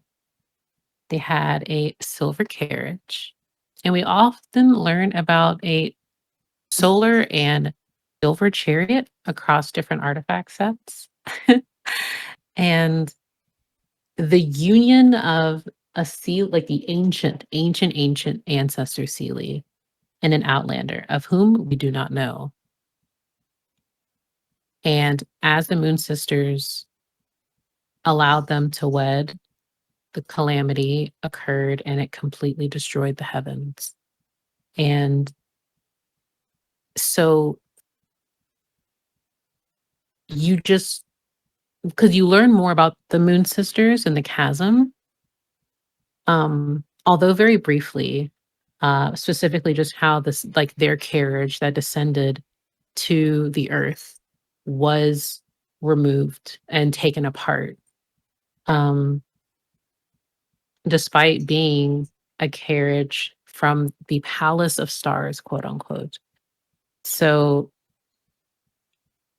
it just makes you also wonder uh, how much Zhongli would know. So again, I really enjoy learning about the incredibly ancient beings of Tavat because I feel like they have so much history to tell, despite the overarching what is actually history in Tavat, what has or has not been adjusted, and how much of the short stories within the archive is actually history that had to be rewritten. Speaking of Chongli Kiryu, there's been some theories floating around after the most recent Archon quest because Zhongli seems to remember things that most other people have forgotten. Same with Venti, but He's um mysterious. He likes to hide stuff. Mhm. Jolie is he is my favorite character. Well, I say alongside Mona and Dainsleif, but it's mainly there are multiple things about Zhongli's character that can easily tie. And this was before, because I had a theory about him long before we had the official terminology of Descender. Um, Specifically, you have a being like him as knowledgeable, wise, and ancient. And he himself has stated multiple times how he has a very good memory, though not every good memory is a good one. In regards to his character, um, unfortunately, I will say there are some inconsistencies and things that can be interpreted differently just because of translations. And a lot of theories that I've had regarding Zhongli usually refers to the CN text, um, because uh, as a preface, I believe that there are multiple, there already are multiple descenders, but I think that there's just more than just, say, like 5 or 7 or so. You have um, Zhongli being a god who has existed for thousands upon thousands of years, who would, in my opinion, he's existed for far longer. Um, you look at his outside of him just being mysterious, polite, but very knowledgeable old man. You look at his constellations. I think um, Chrysis being his C6, as I am a C6 Zhongli haver, I think it's on surface level, that makes sense. God of Gold, Zhongli's blood is quite literally Mora. Um, and Chrysis being the many, one of many, uh, like sons of Zeus, uh, I think is kind of on the nose. I hesitate to say that, Zhongli would have, or he himself would say be Phanes or the primordial one. I feel like I've had many people ping me about that. Though I do feel like there is a connection to how old he is, specifically because of the fact that you have a being in his life named Asia, who is quote unquote as old as the mountains themselves. Um, and you also have his um like heavenly star translated burst. I feel like we have a lot of gold star planet imagery, and I strongly feel like so much of his character is hiding in plain sight. And once again, it is he is a character where you have to revisit what he is saying over and over and over again.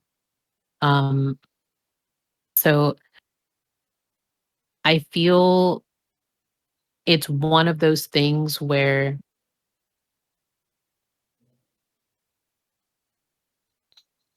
he was a god before he even became the Geo Archon. I And can when see I that. think about like Yeah. he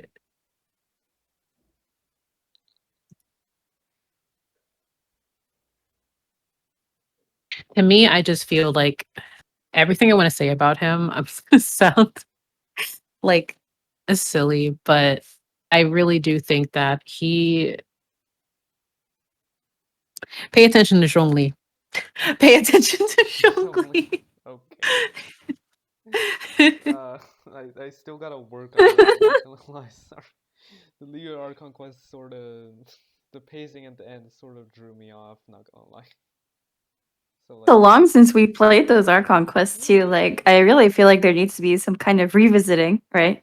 yeah, because Be- the Leo oh, lore go as I ahead. remember right now is just like it's never been like the main lore never has been like really reviewed. The thing is, like what has been revealed to us in the Leo Archon quest, mostly is mostly just like maybe like the history of the Zhongli, and then Tartaglia, and then like Zhongli being broke, and then suddenly Osayo comes, and then like Osayo gets defeated, and then the J chamber gets destroyed, and then bam, in the first Lantern Rite, I think it was about Zhao. Like I don't really remember it that much because I didn't play it, but I remember it was about Zhao, and that's it. Second, a lot of new lore was introduced, but the thing is, it was mostly just building like upon the past, not like revisiting it. It was mostly just building on like the new J Chamber and Shenny, and like introducing the character of Shenny, and it was mostly just about Shenny, like her story, her history, what she did, and then her final moment during the end of Lantern Rite, like how she defeated Bashed, or how we defeated Bashed, like so I was I think like wife or something. Um, and now there's a new Lantern Rite that's going to come up, most likely in 3.4 or 3.5, and given the like the lore that's like been like right now, it hasn't really like developed past the point, because even like the latest lore we've only like with the chasm and stuff, it's still building up, building upon the existing like Liu Archon Quest lore. It's the yakshas, it's more about Zhao, it's about like how the yakshas fell whilst fighting the abyss monsters, like how they got corrupted by the abyss, I think, and then had like fought amongst each other, and like how Zhao reminisces about them. So in 3.5, given that like all of like Liu's regions have been out now, like the chasm has been released and its lore has been basically set out, hopefully in like the new Lantern Rite, we actually go back upon the Leo Archon quest and actually get some more lore about it, because the way the Leo and Archon quest finished wasn't really the best way. What do you guys think? So my thoughts about Liyue are it's really interesting because I think that Zhongli intentionally set this stage of the Liyue Qixing versus the divine, like the Adepti, right? And the Traveler coming into the mix basically guaranteed that they were able to cooperate with each other in the end, right? Like maybe begrudgingly, but like Zhongli said himself, like he set the stage and everyone was the actors. And I feel like it's like a small regional level of like what may happen in the distant future. Like it's like it kind of parallels the Fatui versus like Celestia, for example, or like the world of Tevat versus Celestia, like who's above, the Archons and stuff right now. I feel like what we learned in Leo's Archon quest was really important. It's just like it's like another piece of the puzzle. Like each region is going to contribute its own piece of the puzzle and tell some aspect of Tevat's story that we will, we'll join it all together in the end, all that information. So, yeah, like I think Yun Jin's character is like a really great example of the progression of Liyue's Archon quest and like the development of the story, because Yunjin is interested in telling stories about regular people. Like Liyue is entering like this new age where people are just as important as the divine, or maybe even more important. Like it's time for everything to be taken into humanity's hands, instead of like the divine babysitting humanity. So like Yunjin's story really highlights this, right? That like even like NPCs and world quests have very important stories. So, yeah.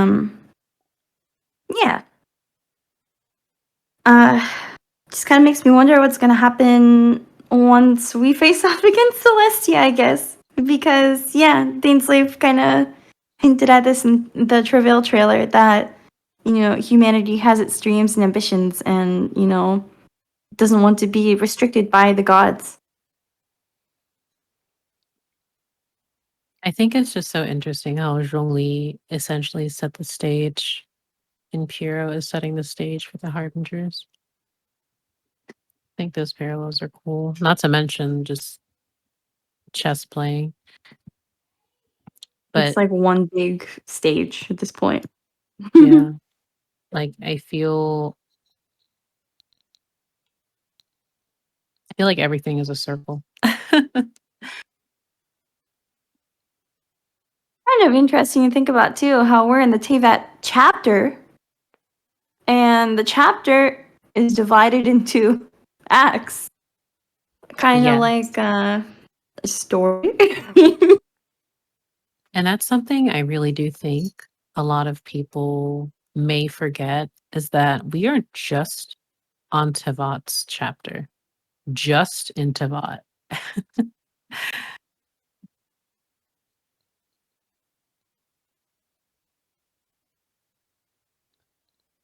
I wonder.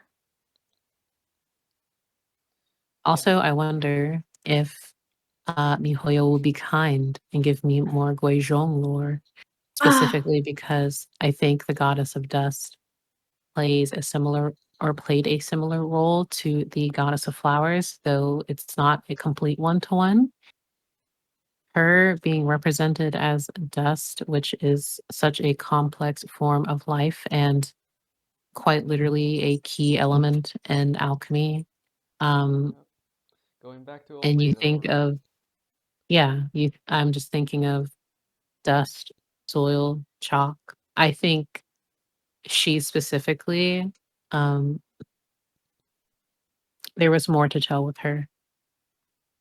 So the fact that she researched Conrian technology, the fact that she had so much hope for humanity, which also, I think, just to make a slight tangent, noticing how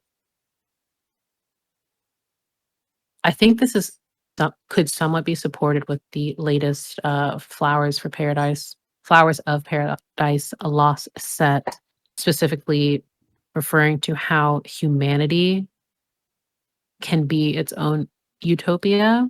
However, whenever gods are involved, things tend to be led astray or just are destroyed.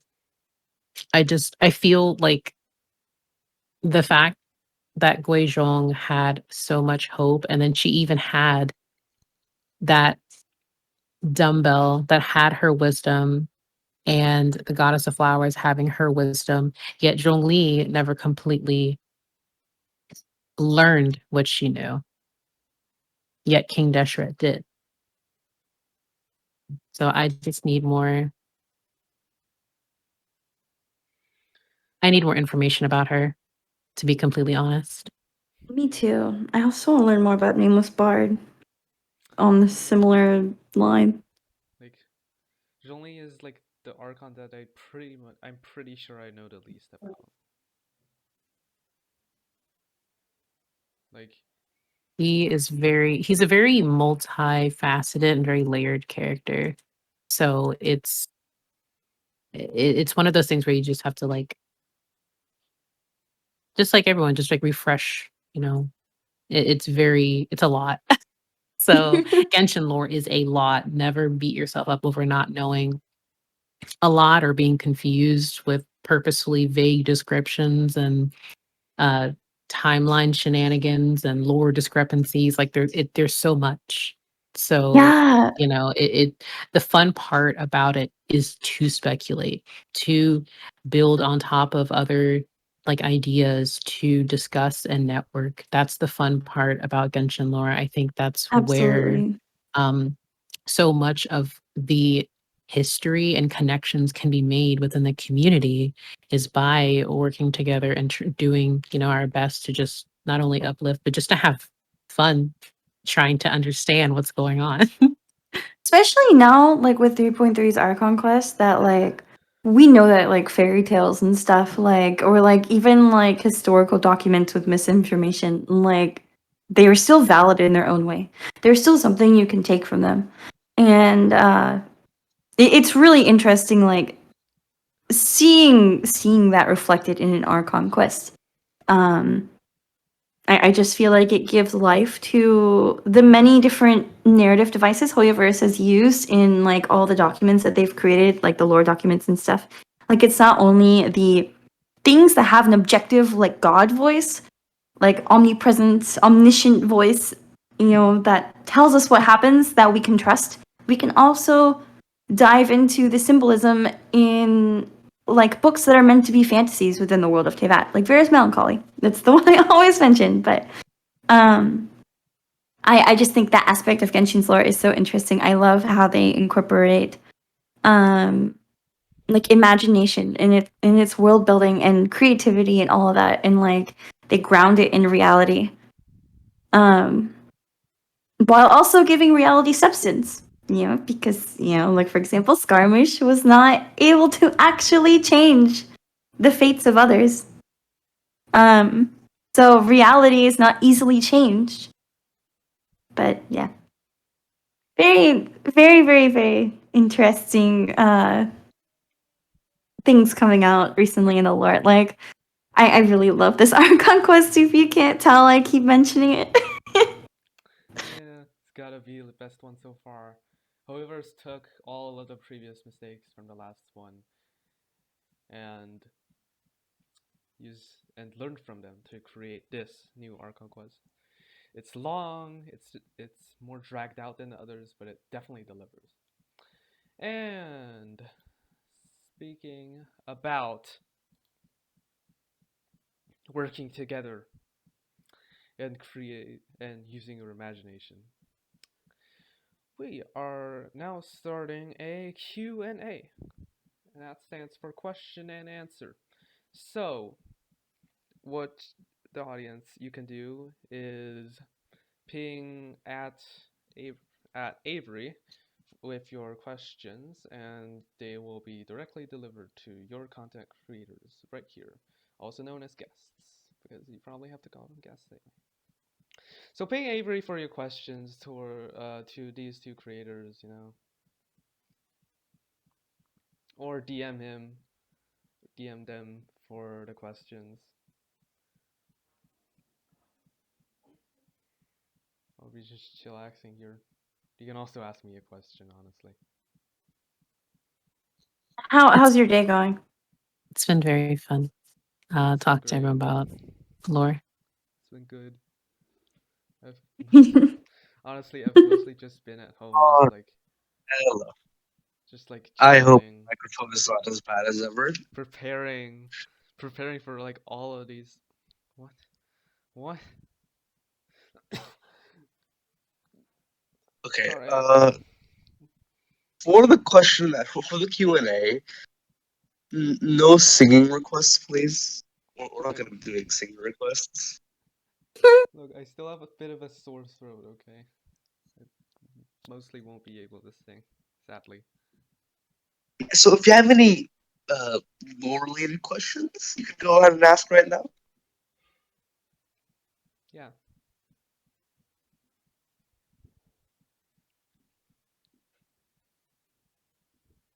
The Q&A will last 10 minutes, and after the Q&A ends, we do have a special surprise for you guys.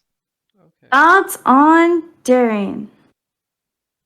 A very tragic being, truth be told. I like like look. You can go first, Liam. Sorry. I will answer this just because they've waited almost a year to ask me. Wait, what? Yeah, that's the lore behind this. Wait, send the screenshot again, Nikki. What? What screenshot? They sent it earlier. Anyway, so yeah, February 24th, 2022. Sure, ping me, I'll come if I'm still around. It never happened.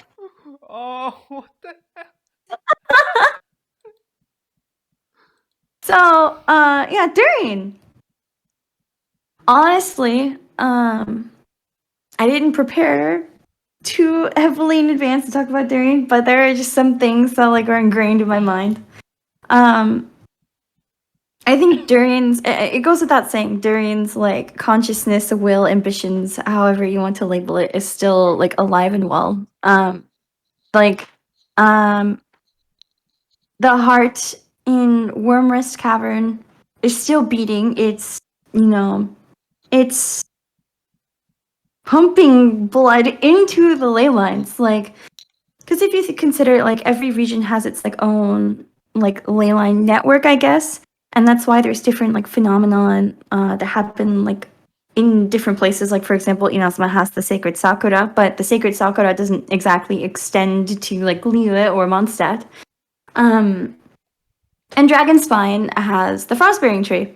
And now the Frostbearing Tree is red and glowing with vengeance and kind of angry. It's fine.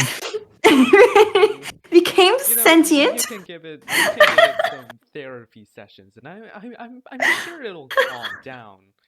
I'm Yeah, sure it's it fine. will turn back into like your conventional wood type of oak, birch, spruce, jungle, Yeah. or acacia. Cross-bearing tree is fine, just like how Scaramouche is fine. But like there is something there that is still alive and it's very corrupted, and we know the traveler is capable of purifying that energy. And I'm pretty sure it's the Dragonspine Spears lore description, but it like basically talks about how when Durian was born, he actually wanted to dance and sing with Venti and Dvalin in Mondstadt, right? Like it wasn't his goal to be attacking and destroying everything. But he inherited all these negative feelings from Alchemist Gold, who was his creator. And like he wasn't like able to withstand that kind of corruption. And if you remember like Albedo's demo, there's like a split second, like a frame that says from soil was birth chalk or something along those lines. And the Rift Wolf's description says that Durian is of humus, which is a type of soil. It's like humus is like a very. It's the organic matter that's in soil. It's black soil. It's pure black soil because black soil is organic matter. It's like life that has decomposed and it's just like it's nutrients for new life to grow. Leah, it's not said like that. Listen, I'm a reader. I don't listen to things. If it's not said like that, that's fine. But anyway, I think that Reindotir kind of poured out her negative emotions through the creation of Durian in some ways. And then when she created Albedo, she was like of clear mind. Which is why he is of clear mind. Like he's a product, like maybe like a reflection of like her mental state at the time that she created him. And I think Durian's the same way, but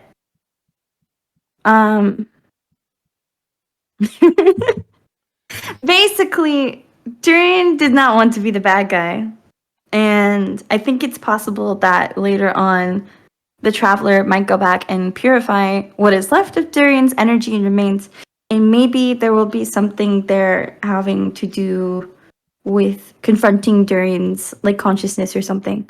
And like maybe it'll be through the Frostbearing Tree or something like that. And maybe the princess of Selvine Daknir is also associated with the Frostbearing Tree. So that's basically TLDR of my thoughts. Yes. Okay, I just got the fucking largest question of existence from someone that wanted to be anonymous. So you guys can go ahead and continue with the next question, which was, do you like Albedo or Scaramouche more? Albedo. For me personally, that would have to go to Albedo.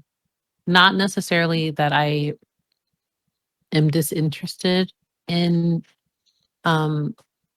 Uwumoosh, Scaramouche, Wanderer, but mainly because I think Albedo's just core elements of his character I'm just very curious about.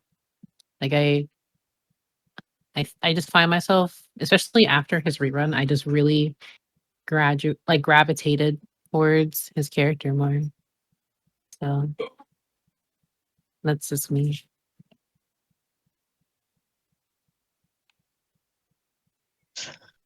Glit, this question was actually directed at you, so if you want to go ahead and answer it, that would be pretty good. I said Scara.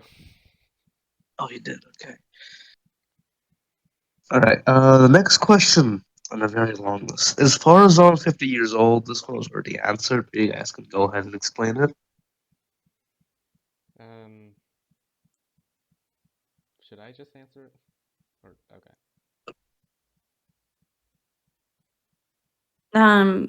What was the question again? Farazan. Is Farazan Is 50 Farazan years 50 old? years old? Isn't she older than that? She is far Farazan is older. over. Farazan is at least 100 years old. Yeah. Yeah. She calls Yeah, she everyone got stuck in a youngsters. time dimension, I think.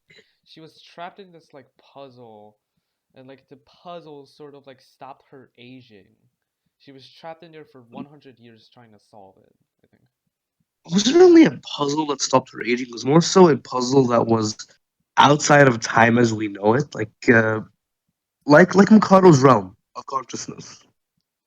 Wait, so she got trapped in some kind of like domain expansion? I guess you could say that. All right, the next question is Albedo Suspedo versus Duran. Who is the best brother? They're all equal. Albedo would never rank himself above his family. I feel like that's something Ryan Dottier would do. Classify, everything. And basically say that Albedo is the best, but I feel like Albedo would reject that and just find meaning in all life. So, but you're not Albedo, so I mean, I like Albedo better. But Yeah, it has to be Albedo. I feel like it would be mean because subject to and during like listen listen. Come on. There's like, what lore is like? Oh my god. But the Suspedo's entire character arc basically revolves around Albedo, and that the fact that he is a sus version of Albedo. Like. Okay. Complex. The next question is a long question made by an anonymous person. During the Dragonspine event last year, we were discussing on how Albedo said the quality of life. Do you think Reindetter created Albedo as a way to create a human which can live on forever? We know that Kaya's family were the king's children. What happened to the original royal family? Did they die out, or were they sick so they couldn't carry out taking care of Hanria too? So they gave up their seat. And Gold didn't want that, and he maybe created Albedo as a perfect human who can carry out that legacy forever. But it was too late as we're perilous. Okay, how about you guys just go ahead and read that? It's a fucking long one. It's Okay. in the pittance. So it's like, did the original royal family basically did Gold create Albedo with the purpose of being like an heir, a perfect human, a perfect heir to the royal family that was currently dying because of some kind of like sickness or some kind of external effect or This is an amazing theory. yeah. Gee, what do you think? I think it's possible. I also think that I personally hesitate to say yes. I felt like her honestly creating like her magnum opus and other like artificial beings is for an actual grander purpose, not just for like human placeholders. yeah, like my view on it, like it was like all written in like Albedo's character stories and lore that like Ryandotter didn't create him to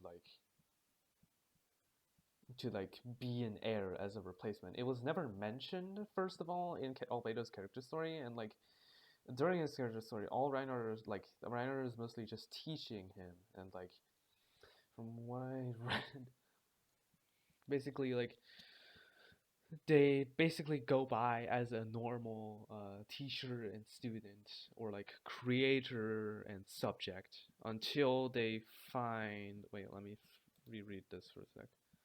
Until they find. Uh,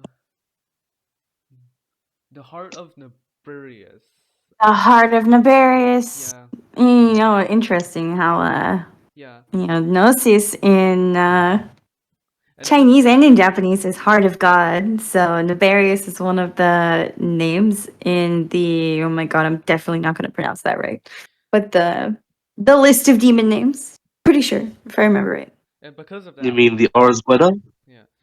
Yes. Because of that, Ryandotter basically pulls an Alice and leaves Albedo with the simple task of show me the truth and meaning of this world. Like based on intent, on and like what Reinhardt actually like was willing to do, like leaving Albedo behind to like solve this question. I don't based on like that intent and the actions that Reinhardt did because of that, I don't think she wanted Albedo to be like an heir to Conria. At least that's my personal view on it. It's still a good theory though. I'll give you credit for that. I'm Okay, personally like go ahead. really curious if there's a connection between Rindotier's research and Dotori's segments. I feel like there's some overlap there. Like almost everything is overlap with like artificial humans, like Scaramouche, like Albedo, Dotori segments, heck, even Catherine can tie into this. Like even like the conclusions that have been going by this podcast, we've mostly come to conclusions that everything will tie together. Everything that Dotori affected will tie together to defeat him. Everything that like was mentioned in Guizhong, like all the Liyue lore will tie together, like go back to like maybe like Guizhong and Zhongli and stuff.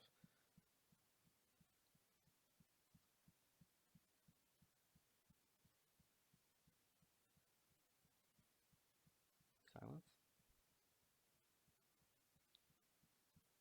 Catherine, I'm pretty sure Catherine counts if she is a robot because it's like explicitly explained like a few times that she is like a robot created by the Fatui by a harbinger.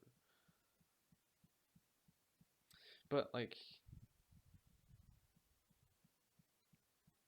the fact that she can still be possessed by Nahida, like it suggests that she still has like the human behavior within it. Like the Akasha can provide like information like based on the human mind and stuff, because like the Akasha, it basically enters information into your mind, and because of the fact that like Catherine can use it and Nahida can like override it to control Catherine, pretty much proves that she's still like at least somewhat similar to like Albedo and Scaramouche. Is it just me now? No, okay, the next question is who's cuter, Yao Yao, Klee, or Nahida? That's a hard question. I love them all for different reasons. I love how Chi Chi was not even included, or I Dion. know. Poor Chi-Chi. Yeah. What about Diona? Mm. Oh yeah, Chi Diona. Chi is not top 3. That's so. Diona is also not top 3. Rip Oh my god. Sayu. That's Yeah, so. I Sayu. see how the community is. That's so sad. Personally, I mean, I love all 3 of them. I think Or he's like, personally, I've always really liked Yao Yao's design a bit more. So, I completely forgot that Dory Yeah, existed. But like, I really think that Yao Yao is a thing I read online. really Like, cute. I Yao think I Yao. like Klee because of her connection to Okay, you go. Alice. Like, I think Klee's design is cute, but I think Yao Yao may top it for me. The thing about Yaya's design is that it basically directly correlates to Chinese New Year this year because based on zodiacs, it's actually you're the rabbit next year, I think. And Yao Yao in her official drip marketing is holding a rabbit, right? Yeah, rabbits and bunnies, and Aw, tying it I love that. with Chinese New Year. Baishu stands sweating because Year of the Snake is in 2025. Oh my god! Oh my god.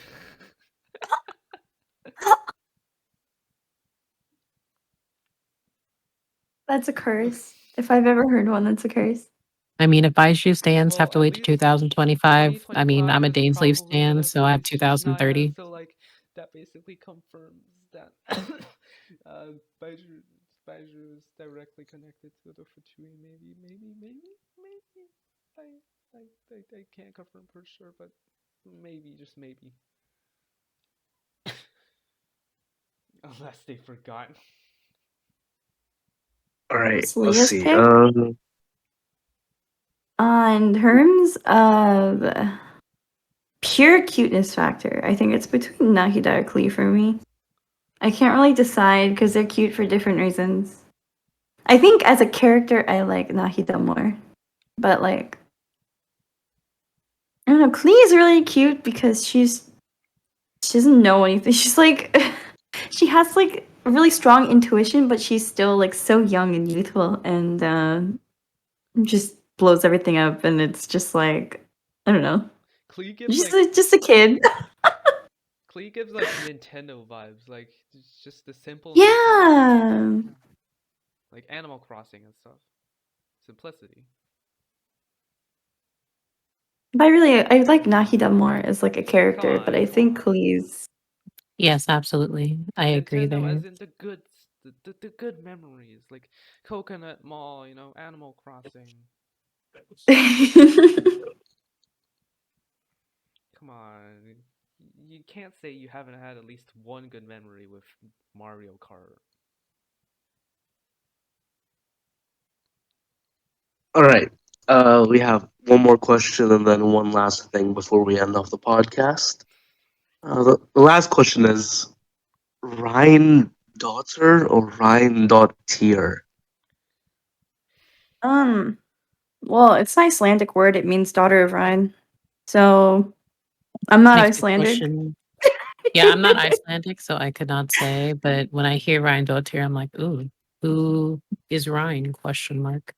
I've But been to Iceland, but I'm not Icelandic. The Rhine is the name of a German river. I know that. I mean, Yeah, Rhine is German word, I believe.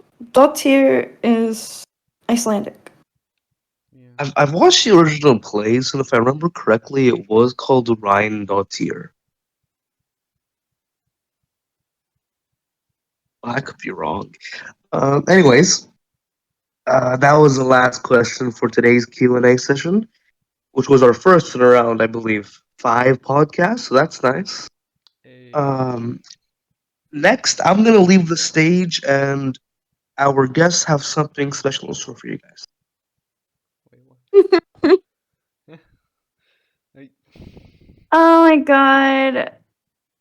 I mean, I don't know. Are I you can gonna drum sing roll. it? I can drum roll if you You guys can want. sing. Do you want to be the one who sings? No, I still got a sore throat. You heard me coughing.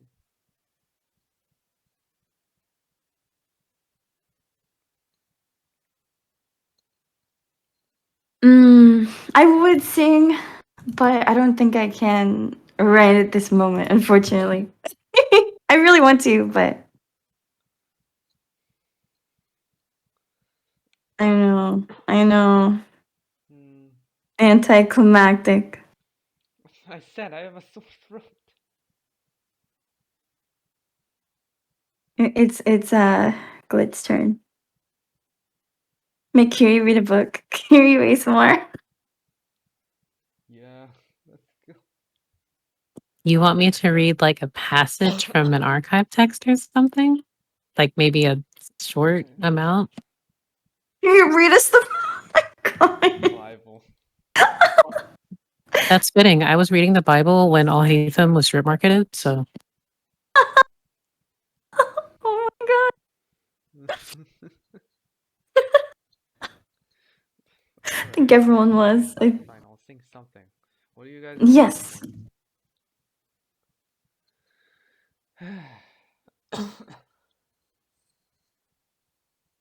Link to the Bible, the Byakuya Coca collection. Oh my God.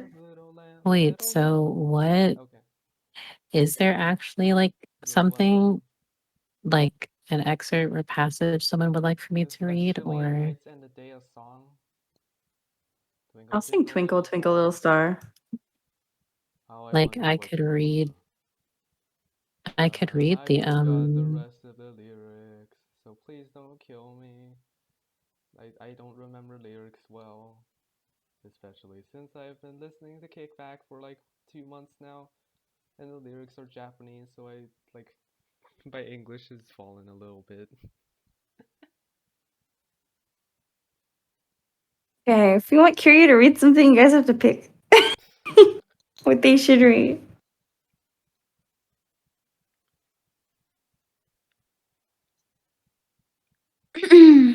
Wait, look, I will practice. Give me one moment.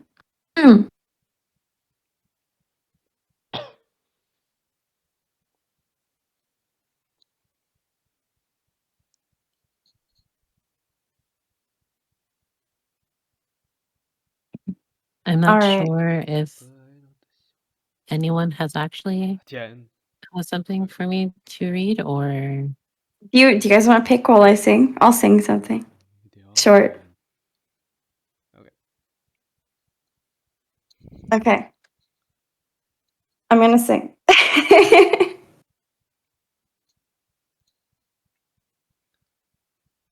To the moon and let me play among the stars. Let me see what spring is like on Jupiter and Mars. In other words, hold my hand. In other words, baby, kiss me. Fill my heart with song and let me sing forevermore. You are all I long for, all I worship and adore. Yeah, that's the lyrics. In other words, please be true. In other words, I love you.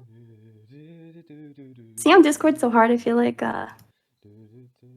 my Okay. mic cuts out, but there you go. I can sing Fly Me to the Moon. beautiful as always. I don't know the So Yeah. I don't know how Fly Me to the Moon goes. Yeah. Singing so was great. I have a request for Piero, like the Pale Flame. Okay, so I have Pale Flame, and then I have Zhongli's voice lines. I'm not really sure which. I suppose I will read this, and then I'll choose a Zhongli voice line, unless there's a specific one you guys would like for me to read. But to reference Piero specifically, my name is Piero, the Jester. Please listen to the words I have to say. Proud Fatui comrades, I know your hearts harbor both the fires of rage and the cold of eternal winter. Each one of us has borne witness to the absurd callousness of the foundational principles of this world. So, let us don our masks in mockery of the world as we go forth and rewrite the rules of destiny. And in terms of a Zhongli voice line, I suppose I will choose the one that I think about often. because it has many, many questions for me. Happy birthday. This is the dried glazed lily that came into bloom on the day of your birth. Long ago, the people of Liyue would say that this flower blooms bearing the weight of the beautiful memories and prayers of the land. I believe this to have applied on the day you were born as well. So yeah.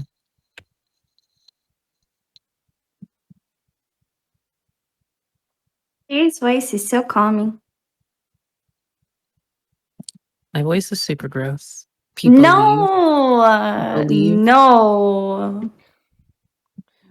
Don't let them get away with saying that.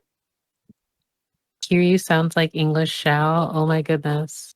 That makes me validated in the sense of my voice is awful because I only hear terrible things about English Oh Shao. my god. I hear everyone say that English Shao is awful. So Kiryu. I also have not been drinking water this entire time. So Yeah, I I'm ran pretty out of sure. tea. I'm pretty I sure haven't been my. drinking water either. But still, I am very sorry that you guys had to listen to my gross, like, smoker voice. No. We're gonna Hear you. no. We are not. We are not. We are not allowing self slander. All right. We are not allowing that. Here, because we're gonna end anyways. We're not ending on a negative note. We're ending on a positive note. All right. All right. I would listen to your voice every single day until I fall asleep, man. It's ASMR worthy. Kiryu It ASMR. really is ASMR worthy. Yeah. And what I said, we're basically pretty much ending at this point. So all right. Hydrated. So thank you everyone for attending the podcast or something, you know. Like thanks for hearing this, thanks for listening to us ramble on about Genshin lore and all that stuff. And we will see you next month. Bye-bye. Bye. Thanks for having us on. It was so fun.